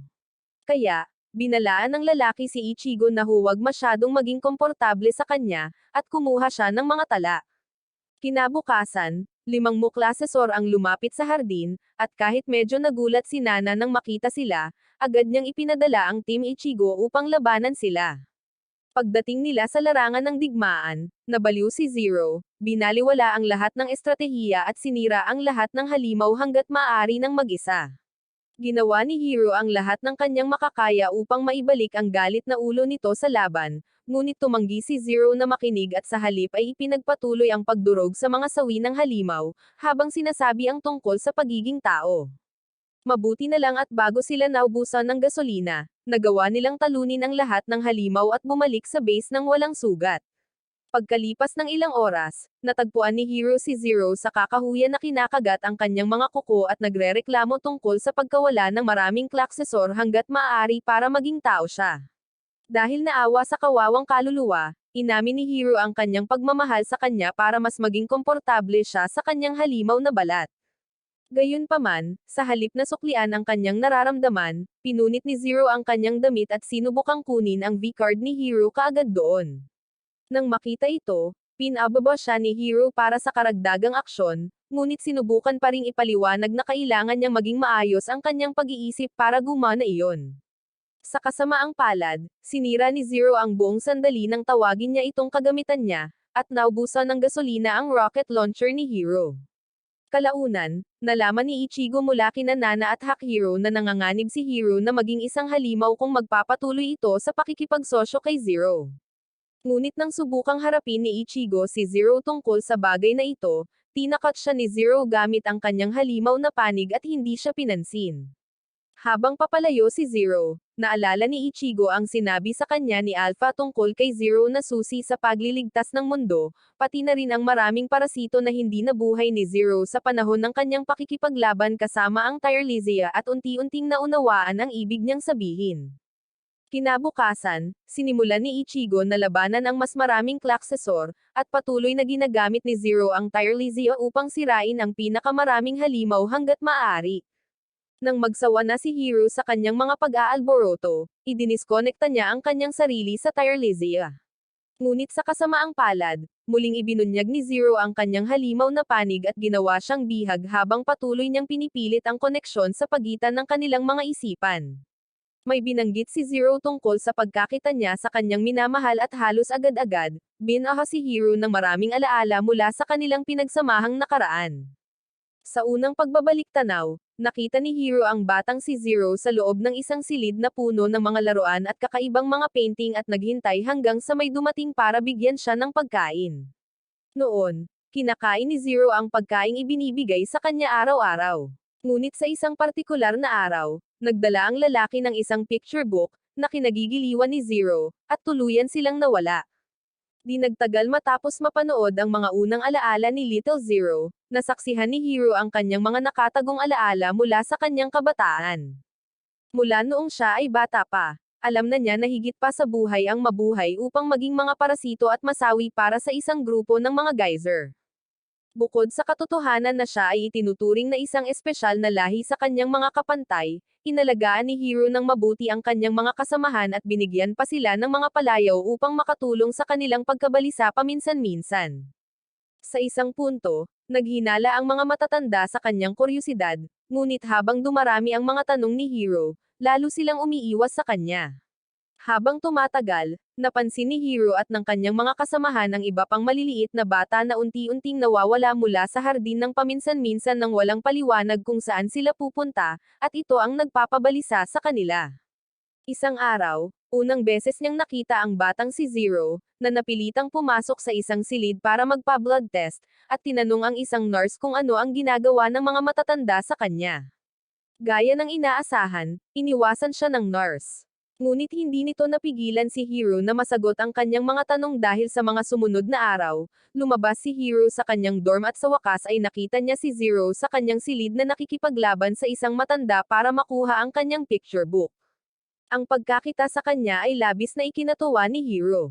Ngunit isang araw nang matagpuan niya ang kawawang si Zero na pinahihirapan ng mga matatanda, nawala niya ang kanyang mga gamit at nagalit sa kanila dahil sa pagiging hindi makatao.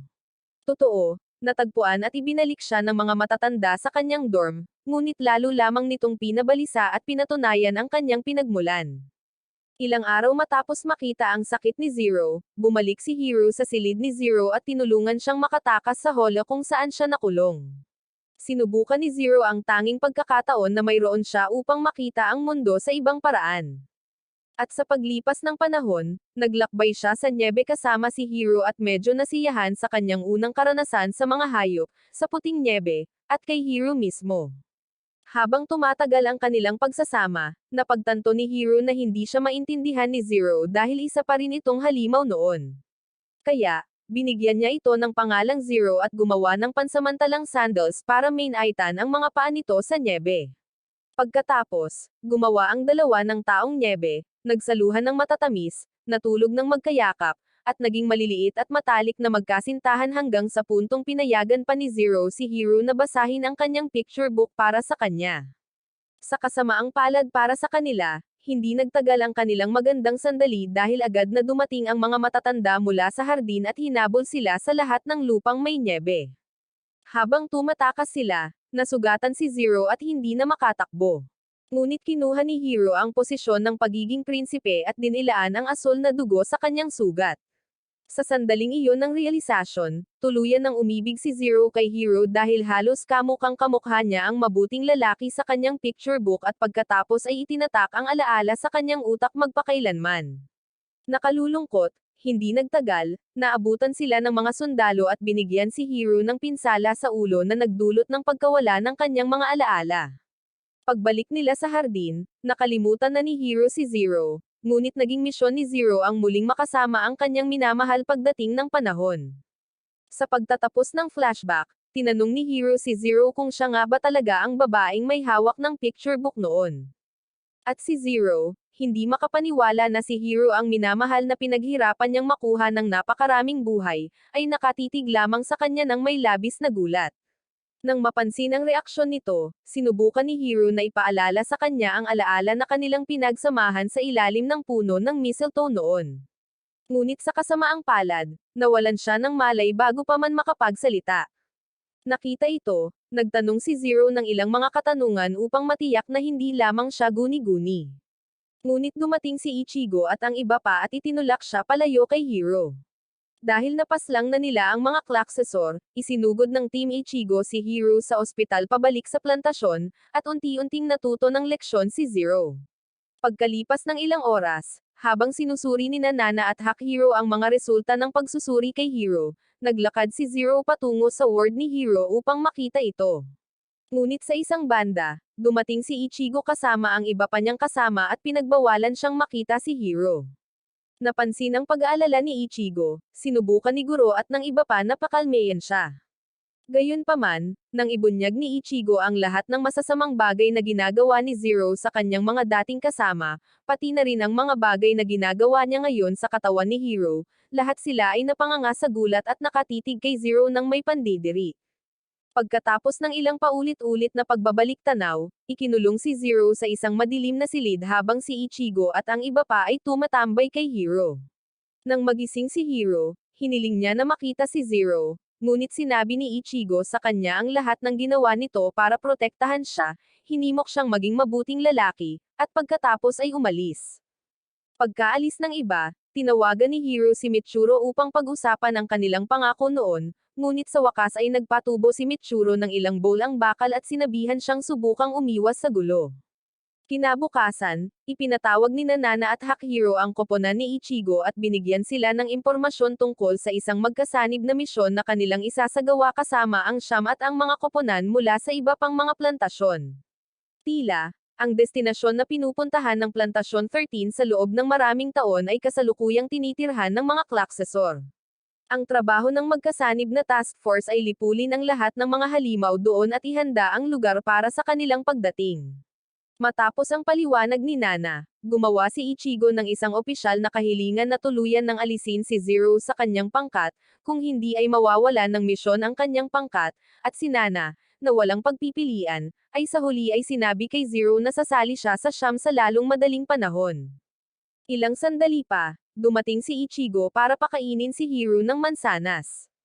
Ngunit habang ginagawa niya ito, ikinwento niya kay Hiro ang tungkol sa paglipat ni Zero at ang kanilang malaking misyon.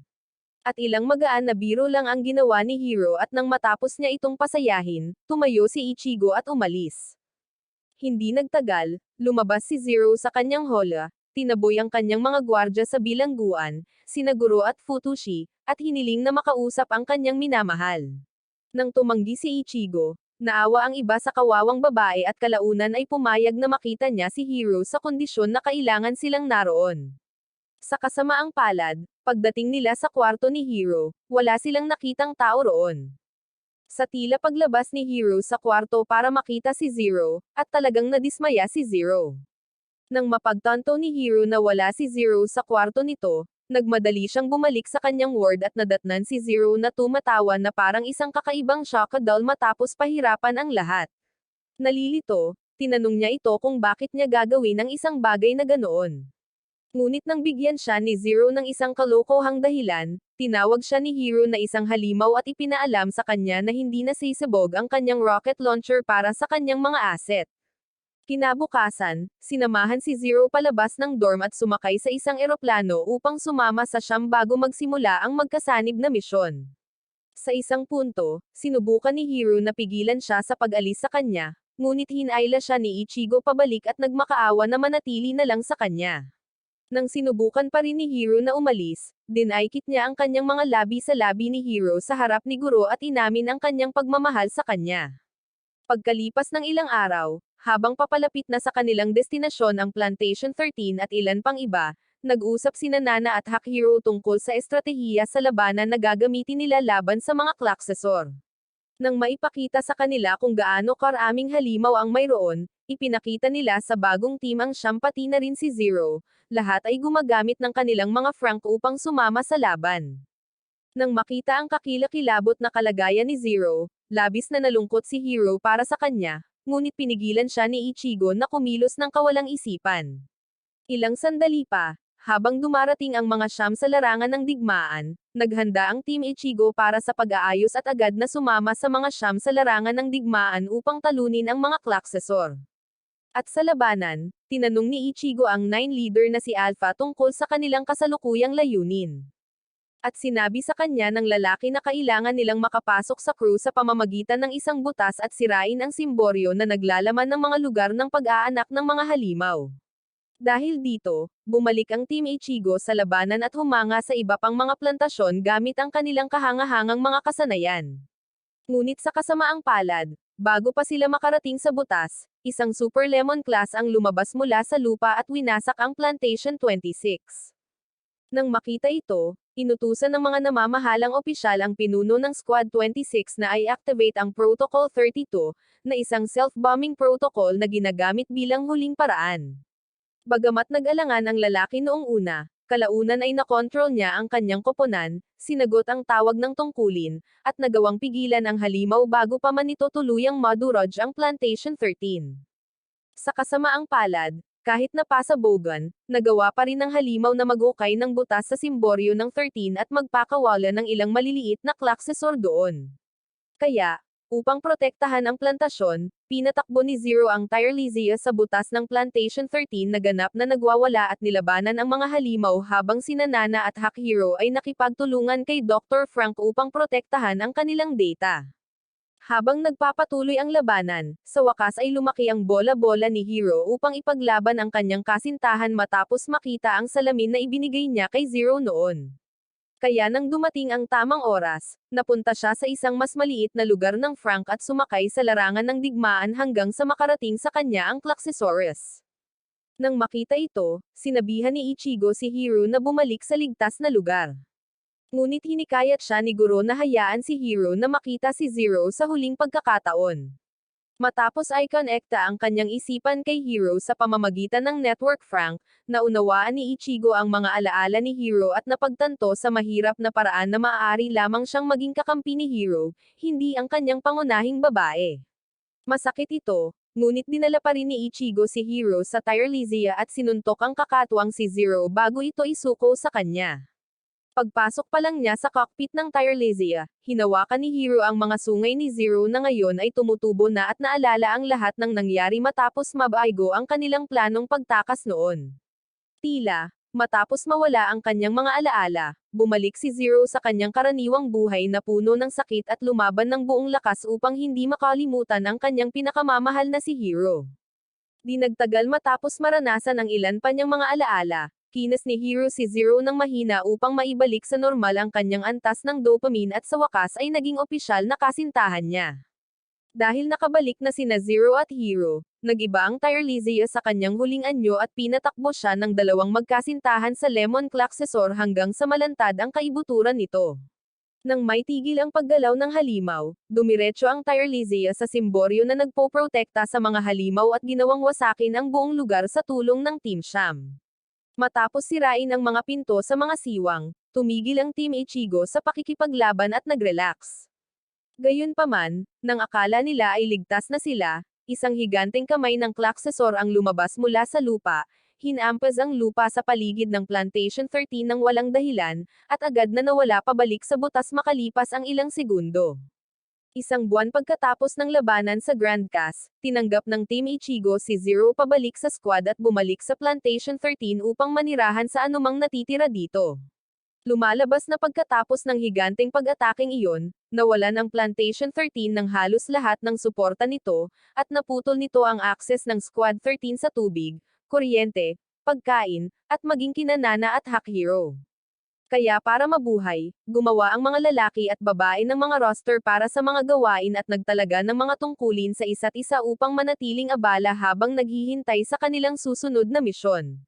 Sa kasalukuyan, minsan lang sila nakakatanggap ng rasyon ng pagkain sa isang linggo, ngunit para maiwasan ang pagkagutom, kumakain sila ng isa or dalawang beses sa isang araw upang manatiling sapat ang kanilang lakas para sa susunod na mangyayari.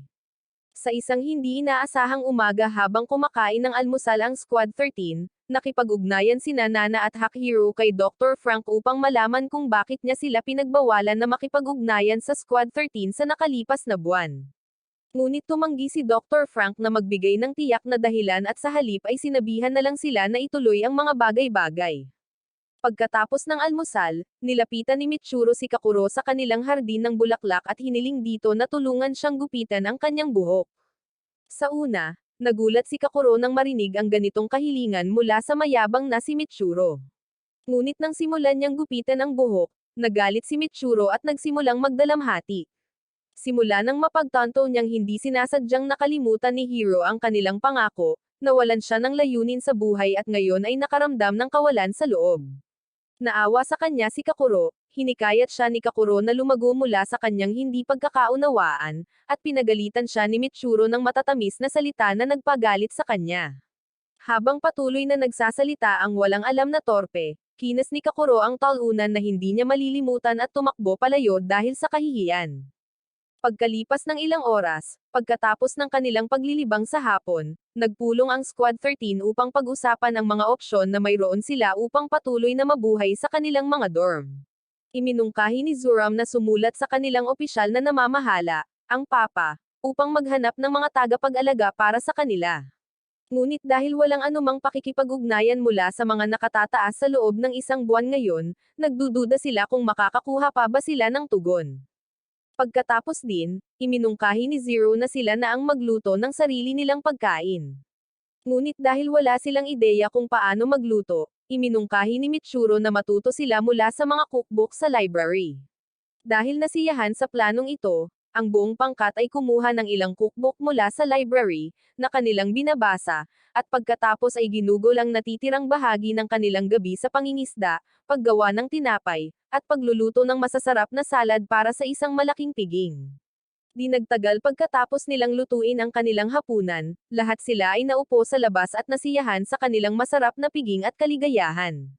Malinaw na pinalakas nito ang kanilang moral ngunit nang sa tingin nila ay mayroon na silang sinag ng pag-asa, sinira ni Zuram ang lahat at ipinaalala sa lahat kung gaano kasama ang kanilang sitwasyon sa pagkawala ni Nana at Hakihiro. Pagkatapos ng hapunan, ang Squad 13 ay naupo sa labas at iniisip ang kanilang sitwasyon mula sa mas lohikal na pananaw. Bukod sa katotohanan na sila ay inabandona, natatakot ang Team Ichigo na baka mangyari rin sa kanila ang parehong kapalaran ng Squad 26, na kinailangang isakripisyo ang kanilang sarili para sa ikabubuti ng lahat sa labanan ng Grand Cast kung hindi sila mag-iingat. Gayunpaman, upang maiwasan ang pagkawala ng pag-asa ng kanyang mga kasamahan sa koponan, sinabihan sila ni Hiro na tumingin sa magandang panig at tamasahin ang lahat ng magagandang bagay na kanilang nagawa pagkatapos lamang ng isang buwan na pag-iisa. Kung mayroon man, pakiramdam niya ay higit pa sa pagpipiluto lamang ng mga robot Frank ang kanilang buhay at kailangan nilang maging masaya na nabubuhay pa rin sila, kahit wala ang mga matatanda. Matapos marinig ang mga nakapagpapatibay na salita mula kay Hiro, biglang bumalik ang moral ng koponan at nasiyahan sa natitirang bahagi ng gabi sa pamamagitan ng pagtatawanan at paghihiyawan. Kinabukasan, dumating ang mga siyam sa dormitoryo upang tingnan ang Squad 13 ayon sa utos ng Papa, at mainit silang tinanggap ng squad ni Ichigo. Di nagtagal pagkatapos silang bigyan ng ilang rasyon, nalaman ng Team Ichigo mula sa Team 9 na ang lahat ng mga nakaligtas na squad mula sa labanan sa Grand Cross ay kasalukuyang nagtitipon sa isang pansamantalang kampo, at nagtataka kung bakit hindi man lang sila nasabihan tungkol dito. Dahil wala pang tiyak na sagot, binago nila ang usapan at nagpatuloy sa pagsasalita. Nang gabing iyon, habang magkasama sila, nalaman ni Zero na si Hiro ay tumutubo na ngayon ng mga sungay na katulad niya mula sa kanyang ulo at nagsimulang malungkot dahil sa pagbabago ng kanyang kapalaran. Gayunpaman, upang maiwasan ang kanyang kalungkutan, kinas ni Hiro si Zero at tiniyak sa kanya na ayos lang sa kanya na magmukhang katulad niya, at patuloy na makikipaglaro si Zero sa kanya buong gabi. Samantala, isa sa mga miyembro ng 9 Squad ang nakabangga ni Kakuro habang ginagalugad ang dorm at humingi ng tawad sa pagiging walang ingat. Nang umalis si Kakuro, nakita ng siyam na miyembro ng squad ang isang libro tungkol sa panganganak at reproduksyon, na iniwan ni Kakuro kamakailan, at ibinalik ito kay Alpha. Kinabukasan, nakipagkita si Kakuro kay Mitsuru sa hardin at nakipag-usap dito. Gayunpaman, nang magsimulang magsalita si Mitsuru, binuksan ni Kakuro ang zipper ng kanyang damit at dahan-daang nagsimulang magudyok para maihanda ang kanyang rocket launcher para sa ilang aktibidad. Doon lang, naalala ni Mitsuru na mayroon siyang 7 babae na naghihintay sa kanya sa langit. Kaya, pinigilan niya si Kakuro sa pagkuha ng kanyang V-card at itinaas ang zipper ng kanyang damit. Pagkalipas ng ilang segundo, dumating si Zuram upang tawagan si Mitsuru para sa water duty. Ngunit nang makita niya silang dalawa na kakaiba ang kilos, nabalisa siya at umalis. Pagkatapos ng kanyang aksyon kay Kakuro, nagpahinga si Mitsuru kasama si Hiro sa isang ilog malapit at humingi ng payo sa kanya tungkol sa kakaibang nararamdaman niya para kay Kakuro nitong mga nakaraang araw. Sinabi sa kanya ni Hiro na ang nakakabaliw na nararamdaman niya para kay Kakuro ay tinatawag na pag-ibig, at sa huli ay napagtanto ni Mitsuru na maaaring tama siya. Pagkatapos ng kanilang pagligo, bumalik ang dalawang lalaki sa dorm para lamang malaman na sinabi na ni Zuram sa lahat ang tungkol sa sesyon nila ni Kakuro. Habang nagseselo si Futoshi, dumating si Alpha dala ang librong inihulog ni Kakuro noong nakaraang gabi at hinarap ito dahil sa pagpapakasesa sa mga kontrabando. Kahit na ipinagbabawal ang anumang aktibidad tungkol sa pagpaparami, matapang na sinabi ni Kakuro sa kanyang mga kasamahan na gusto niya ng sanggol at hindi sila artificial na nilikha ng Papa or ni Dr. Frank tulad ng pinaniwalaan nila. Sa halip, ipinanganak sila sa mundong iyon 9 na buwan matapos ang isang random na 2 sasakyan na sumalpok sa maling lugar. Nang marinig ang lahat ng kanyang mga teorya tungkol sa pag-iiwan ng marka para sa kanyang hinaharap at pamumuhay ng mas magandang buhay, pinagalitan siya ni Alpha ng labis kaya kinailangan ni Akuno na sampelan ang kawalang isipan sa kanyang mukha. Gayunpaman, bago pa man magdulot ng away ang tensyon, dumating sina Nana at Hakihiro at pinagalitan si Kakuro sa isang hiwalay na silid dahil sa kagustuhang magkaanak. Naguguluhan, nagsimulang magtanong si Kakuro ng ilang mga katanungan upang malaman kung bakit sila ganoon, ngunit patuloy siyang iniiwasan ni Nana. Sa sandaling magtanong si Kakuro tungkol sa mga emosyon, nakaramdam si Nana ng matinding sakit sa ulo na nagdulot ng migraine, at pinalabas niya si Kakuro ng silid. Pagkaalis ni Kakuro, tinanong ni Alpha, na nakikinig ng palihim, kung bumabalik na naman ba si Nana sa kanyang yugto ng pag-unlad, ngunit tiniyak ni Nana sa kanya na hindi. At pagkatapos ay nagsalita siya tungkol sa paghahanap ng bagong nana para sa iba. Nang mga panahong iyon, dalawang kilalang indibidwal ang naglakbay pababa sa isang asul na bundok ng bulkan upang makarating sa silid sa ilalim ng lupa kung saan nakatira ang halimaw na prinsesa ng mga Klaksesor. Pagdating nila doon, nagpakilala sila at magalang na sinubukang hikayatin ang babae na sumuko sa mga tao upang matapos ang kanilang digmaan. Sa kasamaang palad para sa kanila, naunawaan ng prinsesa ng Klaksesor ang kanilang kalokohan, at sa halip ay pinaslang na lamang niya sila bilang tugon sa kanilang kahilingan. Nang gabing iyon, habang tinatalakay ng Team Ichigo ang mga teorya ni Kakuro, hinanap siya ni Mitsuru sa kanyang silid dormitoryo at ipinagtapat ang kanyang pagmamahal dito nang matagpuan niya itong umiiyak. Nang sinubukan pa rin ni Kakuro na umalis, nakalimutan ng ating lalaki ang tungkol sa kanyang 7 babae sa langit at sa huli ay kinasesyon ang babae buong gabi hanggang sa makagawa ito ng masasayang ingay. Habang unti-unting bumabalik sa normal ang buhay para sa koponan ni Ichigo, bumalik ang siyam na alpha at ang kanyang koponan ng mga talunan kay Papa at sinabi sa kanya ang lahat ng kanilang naobserbahan sa ngayon. Kinabukasan, nalaman ni Ichigo mula kay Hakhiro na malapit na nilang iwanan ang kanilang dormitoryo para sa kampo ng mga parasito malapit sa Grand Cross. Kaya, ibinahagi niya ang impormasyon kay Hiro at sa iba pa pagbalik niya. Bagamat nakakainis ang balitang ito, iminungkahi ni Hiro na gawin nila ang isang huling malaking bagay bago nila tuluyang iwanan ang kanilang dormitoryo. Dahil sa kuryosidad, tinanong siya ni Miko kung ano ang dapat na malaking bagay, at ipinaliwanag ni Hiro na gusto niyang magsesyon sina Mitsuru at Kakuro. Medyo naasiwa si Futoshi noong una, ngunit pagkatapos ay isinuot niya ang kanyang malaking pantalon at kalaunan ay tinanggap ang kanilang desisyon. Pagkatapos ng pagpupulong, sinimulan ng bawat miyembro ng koponan ni Ichigo ang mga paghahanda para sa kasal, habang si Ichigo at ang mga babae ay nag-aalis ng damit pangkasal mula sa kanilang mga kurtina. Sina Mitsuru at Guro ay gumawa ng 2 singsing mula sa kinakalawang na alambre, at ang iba ay nag-ayos ng mga upuan at naglabas ng lahat ng ingay. Natagpuan ni Ichigo si Akuno na kumikilos ng malungkot at balisa at pagkatapos ay tinanong kung iniisip pa rin niya ang sampal na ibinigay niya kay Alpha noon. Sinabi ni Akuno na nakalimutan na niya iyon ngunit nang pasalamatan siya ni Ichigo sa pagtatanggol kina Kakuro at Mitsuru, idiniin ni Akuno si Ichigo sa kama at ipinaliwanag kung paano ang kanyang palayok ng pulot ay palaging umaapaw sa likido kapag nasa paligid niya. Nalilito, tinanong ni Ichigo si Akuno kung bakit niya ito mahal na mahal, ngunit sinabi ni Akuno na ito ay dahil siya ang pinaka-nagmamalasakit sa kanya at pagkatapos ay umiyak ng labis. Kinabukasan ng umaga, sinamahan ni Mitsuru ang kanyang asawa sa altar para ikasal kay Kakuro. Ngunit sa kasamaang palad, habang naghihiyawan ang buong grupo, ang mga kawawang geyser mula sa mga pwesto ng gobernador ay nagpadala ng isang assault ship sa dorm kasama ang mga 9 upang hulihin sina Mitsuru at Kakuro. Nang makita ni Hakhiro ang paparating na pag-atake, tinawagan niya si Alpha upang humingi ng paliwanag mula sa kanya. Ngunit sinabihan siya ni Alpha na umupo at manood na parang aso, at sinunod siya ni Hakhiro. Ilang sandali pa, habang papalapit sina Mitsuru at Kakuro sa mga huling bahagi ng kanilang kasal, binahan ng mga gwardya mula sa assault ship ang dorm at inaresto sina Mitsuru at Kakuro. Nang makita ang mga dating miyembro ng kanyang koponan na nangunguna sa pagsalakay, inatake ni Zero ang 9 Alpha upang pigilan sila. Ngunit dahil mas marami sila, pinabagsak siya ng siyam at tinapos ang kanilang misyon. Pagkatapos ng buong pagsubok, bumalik ang kalungkutan sa Squad 13 habang iniimpake nila ang kanilang mga gamit at umalis sa dorm patungo sa kampo ng mga parasito. Habang papunta roon, nagkita-kita ang mga nakatataas upang pag-usapan ang mga resulta ng kanilang engkwentro sa prinsesa ng Klaksesor. Matapos ang paulit-ulit na pagtatalo sa pagitan nila, pinakalma sila mismo ng Papa at tiniyak sa kanila na magiging malaya sila mula sa kanilang mga gapos kapag natanto na nila ang kanilang mga mithiin. Pagkalipas ng ilang oras, dumating si Hiro at ang iba pang miyembro ng Squad 13 sa kampo ng mga parasito at ikinulong sa mga pinahusay na selda hanggang sa susunod na abiso.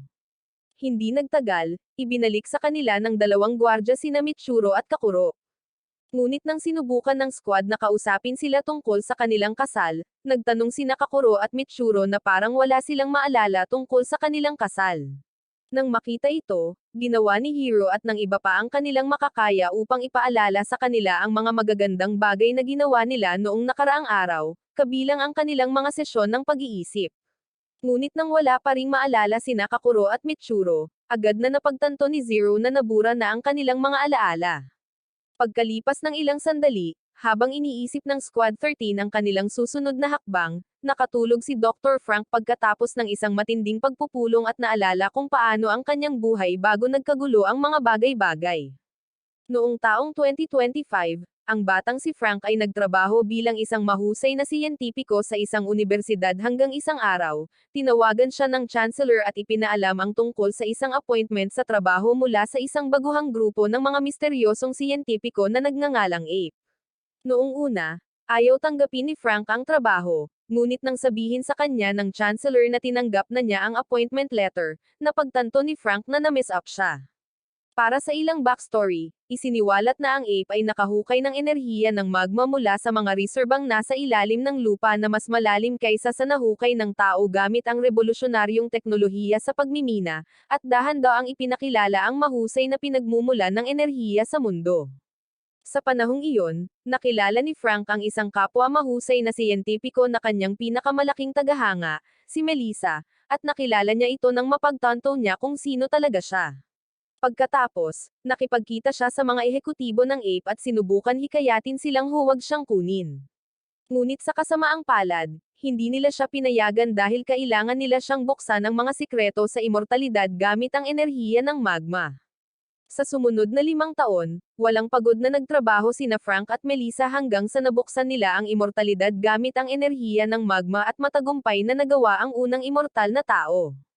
Sa isang hindi inaasahang gabi, napansin ni Melissa na malungkot si Frank at tinanong siya kung bakit hindi siya masaya. Nang sabihin sa kanya ni Frank na ito ay dahil sa hinala niya na magkakaroon ng mga reproduktibong tungkulin ang sangkatauhan kapalit ng immortalidad, tiniyak sa kanya ni Melissa na walang mangyayaring ganoon. Sa kasamaang palad, sa paglipas ng panahon, natupad ang mga kinatatakutan ni Frank.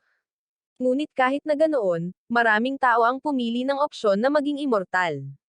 Dahil dito, ang sangkatauhan ay naging mas maunlad at ang agwat sa uri sa pagitan ng mga mayayaman at mga taong tulad mo ay lalong lumawak. Noong bandang 2036, ang patuloy na paggamit ng enerhiya ng magma ay naging isang problema na humantong sa mabilis na desertification sa buong mundo. Ngunit upang labanan ito, ang sangkatauhan ay nagpasa ng mga katawa-tawang panukalang batas upang pangasiwaan ang paggamit nito. Nang panahong iyon, humigit kumulang 70% ng mga tao ay immortal na. Ngunit tumanggi sina Frank at Melissa na sumailalim sa pamamaraan dahil sa ilang personal na dahilan. Sa isang partikular na gabi, inilabas ni Melissa si Frank sa isang date at pinag-usapan ang kanilang iba't ibang dahilan kung bakit pinapanatili nilang mortal ang kanilang mga katawan. Nang malampasan nila iyon, sinabi niya kay Frank na gusto niyang magkaroon ng anak sa kanya, at ngumiti si Frank na parang unang beses na makakuha ng V-card. Pagkalipas ng ilang taon, ikinasal sina Frank at Melissa. Ngunit dahil lumalala na ang problema sa pandaigdigang desertification, ipinakilala ng Ape ang proyekto ng plantasyon upang maging arka ng sangkatauhan, at sumang-ayon ang lahat dito. Hindi nagtagal, naganap ang unang pagkakita sa Klaksesor sa mundo, at ang pinsalang dulot nito sa mga kontinente ay naging dahilan upang hindi na matirhan ang buong mundo. Gayunpaman, sa paglipas ng panahon, dumami ang kanilang bilang, at nawala ang sangkatauhan mula sa ibabaw upang manirahan sa mga lumulutang na plantasyon magpakailanman. Sa isa pa sa kanyang mga alaala, naglakbay si Frank patungong Alaska upang suriin ang isang Klaksesor quartz para sa mga layunin ng pananaliksik. Matapos magsagawa ng kanyang pananaliksik, ito ang naging pangunahing tagabuo ng isang espesyal na sandatang anti-Klaksesor na tinatawag na Franks. Pagsapit ng 2042, binuo ni Frank ang unang prototype ng Frank at hindi nagtagal ay natuklasan niya sa mahirap na paraan na kailangan niya ng isang taong may mga reproductive function upang ipiloto ito. Sa isang punto, inalok ni Melissa na ipiloto ito ng mag-isa, at pinayagan siya ni Frank. Sa kasamaang palad, sa sandaling sinubukan niyang ipiloto gamit ang kanyang isip, sumabog ang Frank spot at pinaslang siya. Kasunod ng pagkasawi ni Melissa, patuloy na ginamit ni Frank ang ilang mga test subject hanggang sa natagpuan niya ang mismong paraan na ginagamit ngayon upang ipiloto sila at pagkatapos ay ipinakilala ang konsepto ng pagsasaka ng maliliit na bata sa mga pinaghihigpitang lugar na tinatawag na mga hardin, lahat para lamang gawin silang mga parasito para sa kanilang layunin. Sa paglipas ng panahon, kumalat ang mga tsismis tungkol sa isang prinsesa ng Klaksesor na nabubuhay sa isang mundo sa ilalim ng lupa. Kaya naman natagpuan ng Ape ang tahanan ng prinsesa at pinapunta roon si Frank upang magdala ng sample ng laman nito. Gayunpaman, nang makarating doon si Frank, pinaslang ng prinsesang Klaksesor ang lahat ng kanyang mga gwardya at pinutol ang kanang kamay ni Frank bilang parusa sa mga malulubhang bagay na ginawa niya sa mga Klaksesor noon. Sa kabila ng pagputol ng braso ng mga halimaw na kanyang isinumpang lalabanan, minahal ni Frank ang prinsesa ng buong puso at bumalik, umaasang makikita itong muli. Sa pagtatapos ng flashback ni Frank, pumasok si Hiro at ang kanyang mga kasamahan sa kanyang opisina at hiniling sa mga nakatataas, na kasalukuyang nasa isang conference call, na ibalik sa normal ang mga alaala ni Mitsuru at Kakuro. Nang marinig ito, sinabi sa kanya ng mga geyser na hindi nila magagawa iyon dahil tuluyan nang nawala ang mga alaalang binura nila, at si Futoshi ay talagang nagalit. Matapos lumapit si Zuram at tanungin ang mga geyser kung mayroong tiyak na bilang ng mga klaksesor na kailangan nilang payagan para sila ay maging adulto, tumanggi ang mga geyser na sagutin ang kanyang tanong. Nagising ang kawawang lalaki sa katotohanan ng mapagtanto niyang matagal na pala silang ginagamit ng papa. Nang makita ito, nakipagkasundo si Hiro sa mga geyser na palayain sila para lumaki pagkatapos ng labanan, at sa wakas ay pumayag ang mga geyser sa kanilang kagustuhan. Pagkatapos ng diskusyon, ipinahayag ni Hiro ang kanyang pagkasuklam kay Frank dahil sa mga kakilakilabot na bagay na ginawa niya kay Zero noon at ipinaalam sa kanya na hindi niya ito kailanman mapapatawad. Pagkatapos, bumalik sila sa kanilang mga magagarbong kulungan at nakilala ang kanilang bagong nana, na nagkwento sa kanila tungkol sa kanilang susunod na misyon. Dahil ang sandata ng Grand Pravas na Klaksesor sa ilalim ng lupa, ang Star Entity, ay nasa ilalim na ng kanilang kontrol, hinimok niya sila na labanan at protektahan ito mula sa mga sumasalakay na kaaway habang inilalabas nila ito kinabukasan. Sa sandaling iyon, tinanong ni Miko ang tungkol sa kanilang dating nana, ngunit hindi sinabi sa kanila ng bagong nana kung nasaan siya at sa halip ay nagpakilala. Pagkatapos ng pagpupulong, nagkita sina Hiro at Zero at pinag-usapan ang tungkol sa Star Entity na ito kay Dr. Frank, Papa at sa iba pang miyembro ng konseho ng mga talunan. Sa madaling salita, kailangan ng mga boss na iyon ang Tirelizia upang kontrolin ang Star Entity, kaya ipinaalam nila kina Zero at Hiro ng maaga upang sila ay maging handa. Ilang sandali ang lumipas. Habang nagpapahinga ang Squad 13 sa kanilang magagarbong kulungan, nakaramdam si Kakuro ng kakaibang pakiramdam sa kanyang tiyan at mabilis na nagmadali sa banyo upang samuka. Dahil naawa sa kanya, iminungkahi ni Miko at ng iba pa na huwag na lang siyang sumali sa misyong ito, ngunit tumanggi si Kakuro na gawin ito dahil pakiramdam niya ay tapat siya sa papa. Kinabukasan, naghanda ang mga parasito sa kanilang mga tapat na pwesto nang dumating ang hukbo ng Klaksesor at nagtayo ng huling linya ng depensa sa paligid ng mga Kras upang ilayo sila sa Star Entity. Sa sandaling makalapit ng husto ang mga Klaksesor, nagsimula ang digmaan, at ang mga unit ng Frank, kabilang ang mga Sham, ay sumugod sa kanila at pinaslang ang pinakamaraming halimaw hanggat maaari. Sa isang punto sa labanan, tinawag ni Mitsuru ang pangalan ni Kakuro at nagkaroon ng migraine na katulad ng naranasan ng kanilang dating nana. Kasabay nito, tinawag din ni Kakuro ang pangalan niya at pagkatapos ay sumakit din ang ulo. Sa ibang lugar, nagpalitan sina Zero at Hiro ng mga salita ng pagpapatibay, isang single na tulad mo na hindi maiintindihan. Habang dahan-dahan silang bumababa sa Kras kasama sina Frank at Hakihiro upang i-activate ang Star Entity, nang makarating sila sa ibaba, inutusan sila ni Dr. Frank na i-activate ang Star Entity. Ngunit ilang sandali matapos silang umalis patungo sa Star Entity, pumasok ang prinsesa ng Klaksesor sa Kras at ipinahayag ang kanyang intensyon na ibalik ang kanyang anak, ang Star Entity. Sinubukan ni Dr. Frank na pigilan siya sa pagsakay sa nilalang, lalo na't wala siyang kapareha. Ngunit nang magsawa na siya sa mga yabag nito, inihampas niya ito sa lupa at sinabihan siyang makikipagsosyo siya kay Hero or Zero para pamunuan ang Star Entity. Pagkatapos, naabutan ng prinsesa ng Klaksesor ang Tirelizia at pinabagsak ito. Pagkatapos ay binuksan niya ang cockpit, nakita ang peking taong si Zero, at inihagis ito palabas. Pagkatapos, sinuri niya ang pag-iisip ni Hero at dinaikit ang kanyang mga labi sa kanya upang pilitin ang koneksyon sa pagitan nila. Nang magawa ang koneksyon, kinuha ng prinsesa ng Klaxesor ang kontrol sa Tyrellisia at binuksan ang pasukan sa unit ng pabahay ng Star Entity. Nang malaman ito ng mga Ape members, marami sa kanila ang nag-alala, ngunit tiniyak sa kanila ng Papa na gumawa sila ng mga planong ligtas para sa mga sitwasyong tulad nito. Habang papunta sila sa loob ng Star Entity, tinanong ni Hero ang prinsesa kung bakit niya kayang patakbuhin ang Tyrellisia nang walang kahirap-hirap, at sinabi niya rito na dahil ang Tyrellisia ay dating isa sa kanyang mga lahi. Pagkatapos sabihin ang lahat ng iyon, nagpakawala ang prinsesa ng isang mataas na frequency na tunog na sumasalakay sa utak ng bawat tao sa paligid ng lugar at pagkatapos ay nagpapadala ng mensahe sa kanilang lahat. Inakusahan niya ang mga tao ng pagnanakaw ng simbolo ng kanilang mga ugnayan na dumadaan sa mga hakbang ng planeta, na siyang enerhiya ng magma, at pagkatapos ay nangakong hindi niya hahayaang kontrolin nila ang Star Entity. Pagkatapos ng mensahe, sinimulan ni Hack Hero na tanungin si Dr. Frank ng lahat ng tamang tanong tungkol sa pinagmulan ng mga Klaxesor. At mula sa mga sagot na ibinigay, nabunyag na ang mga Klaxesor ay mga biological na armas na ginawa ng isang sinaunang uri ng sangkatauhan, ang mga Klaxos sapiens.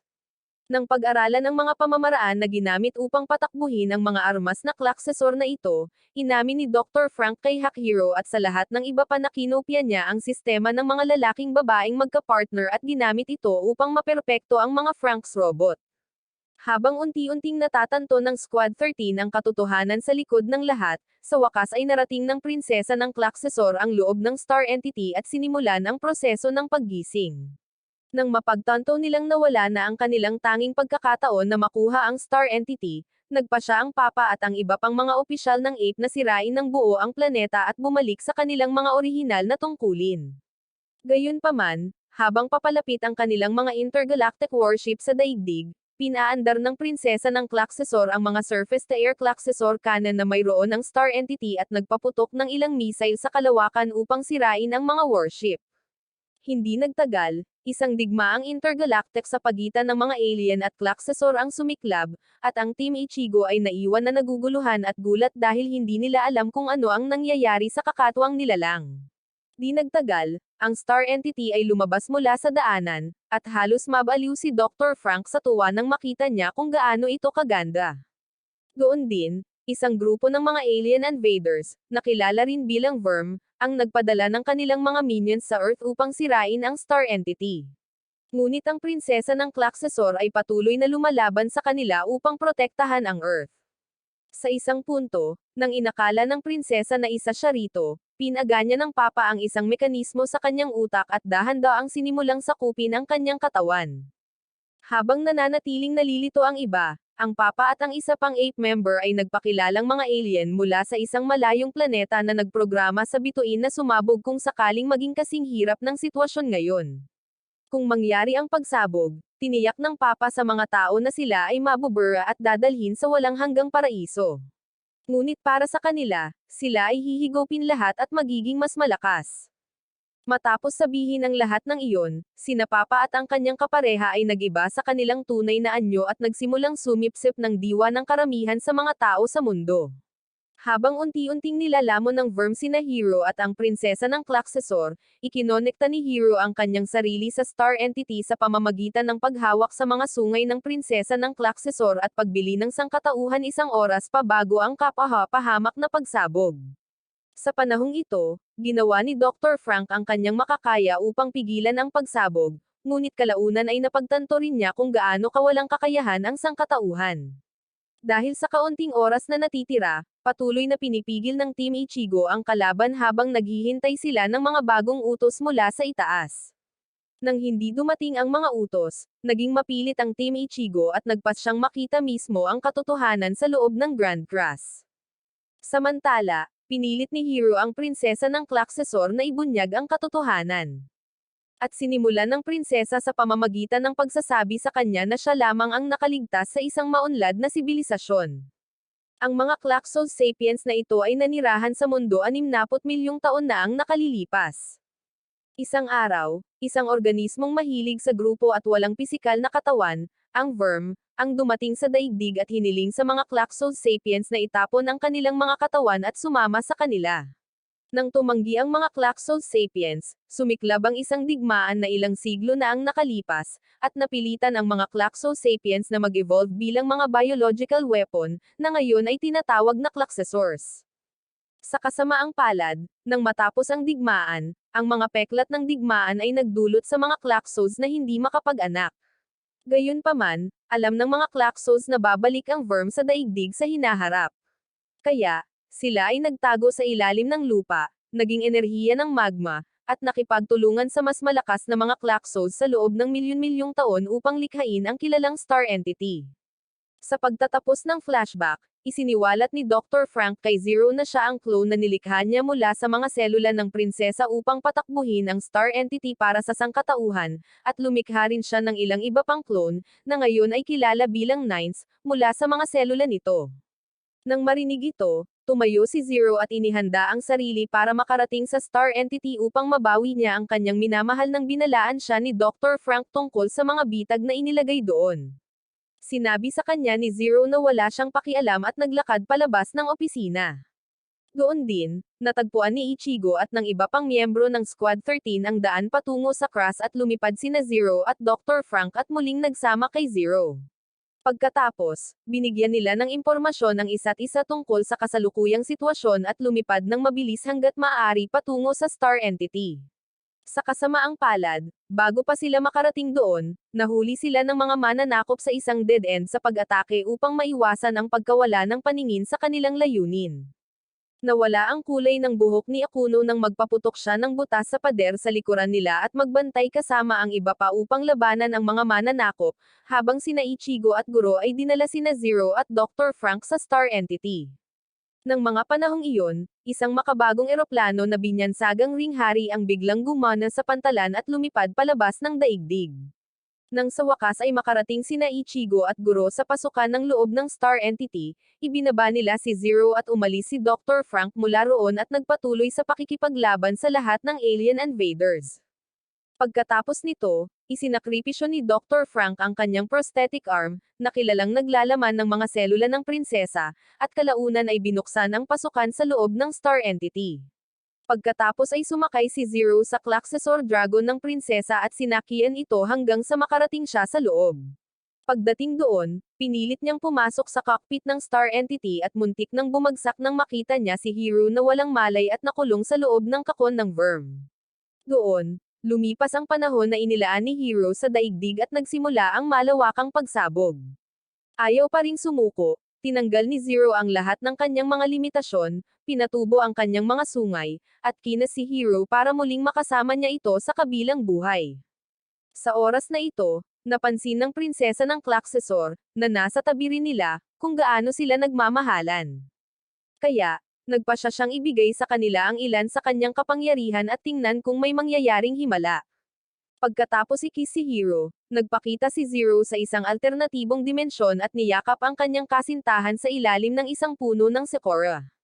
Pagkatapos ng lahat ng maliliit na pag-uusap, nagkiss silang muli, at halos agad-agad na sumailalim ang star entity sa isang mabilis na pag-upgrade habang ito ay nagbabago sa isang magandang pangwakas na anyo na tinatawag ni Frank Stylizia Atlas.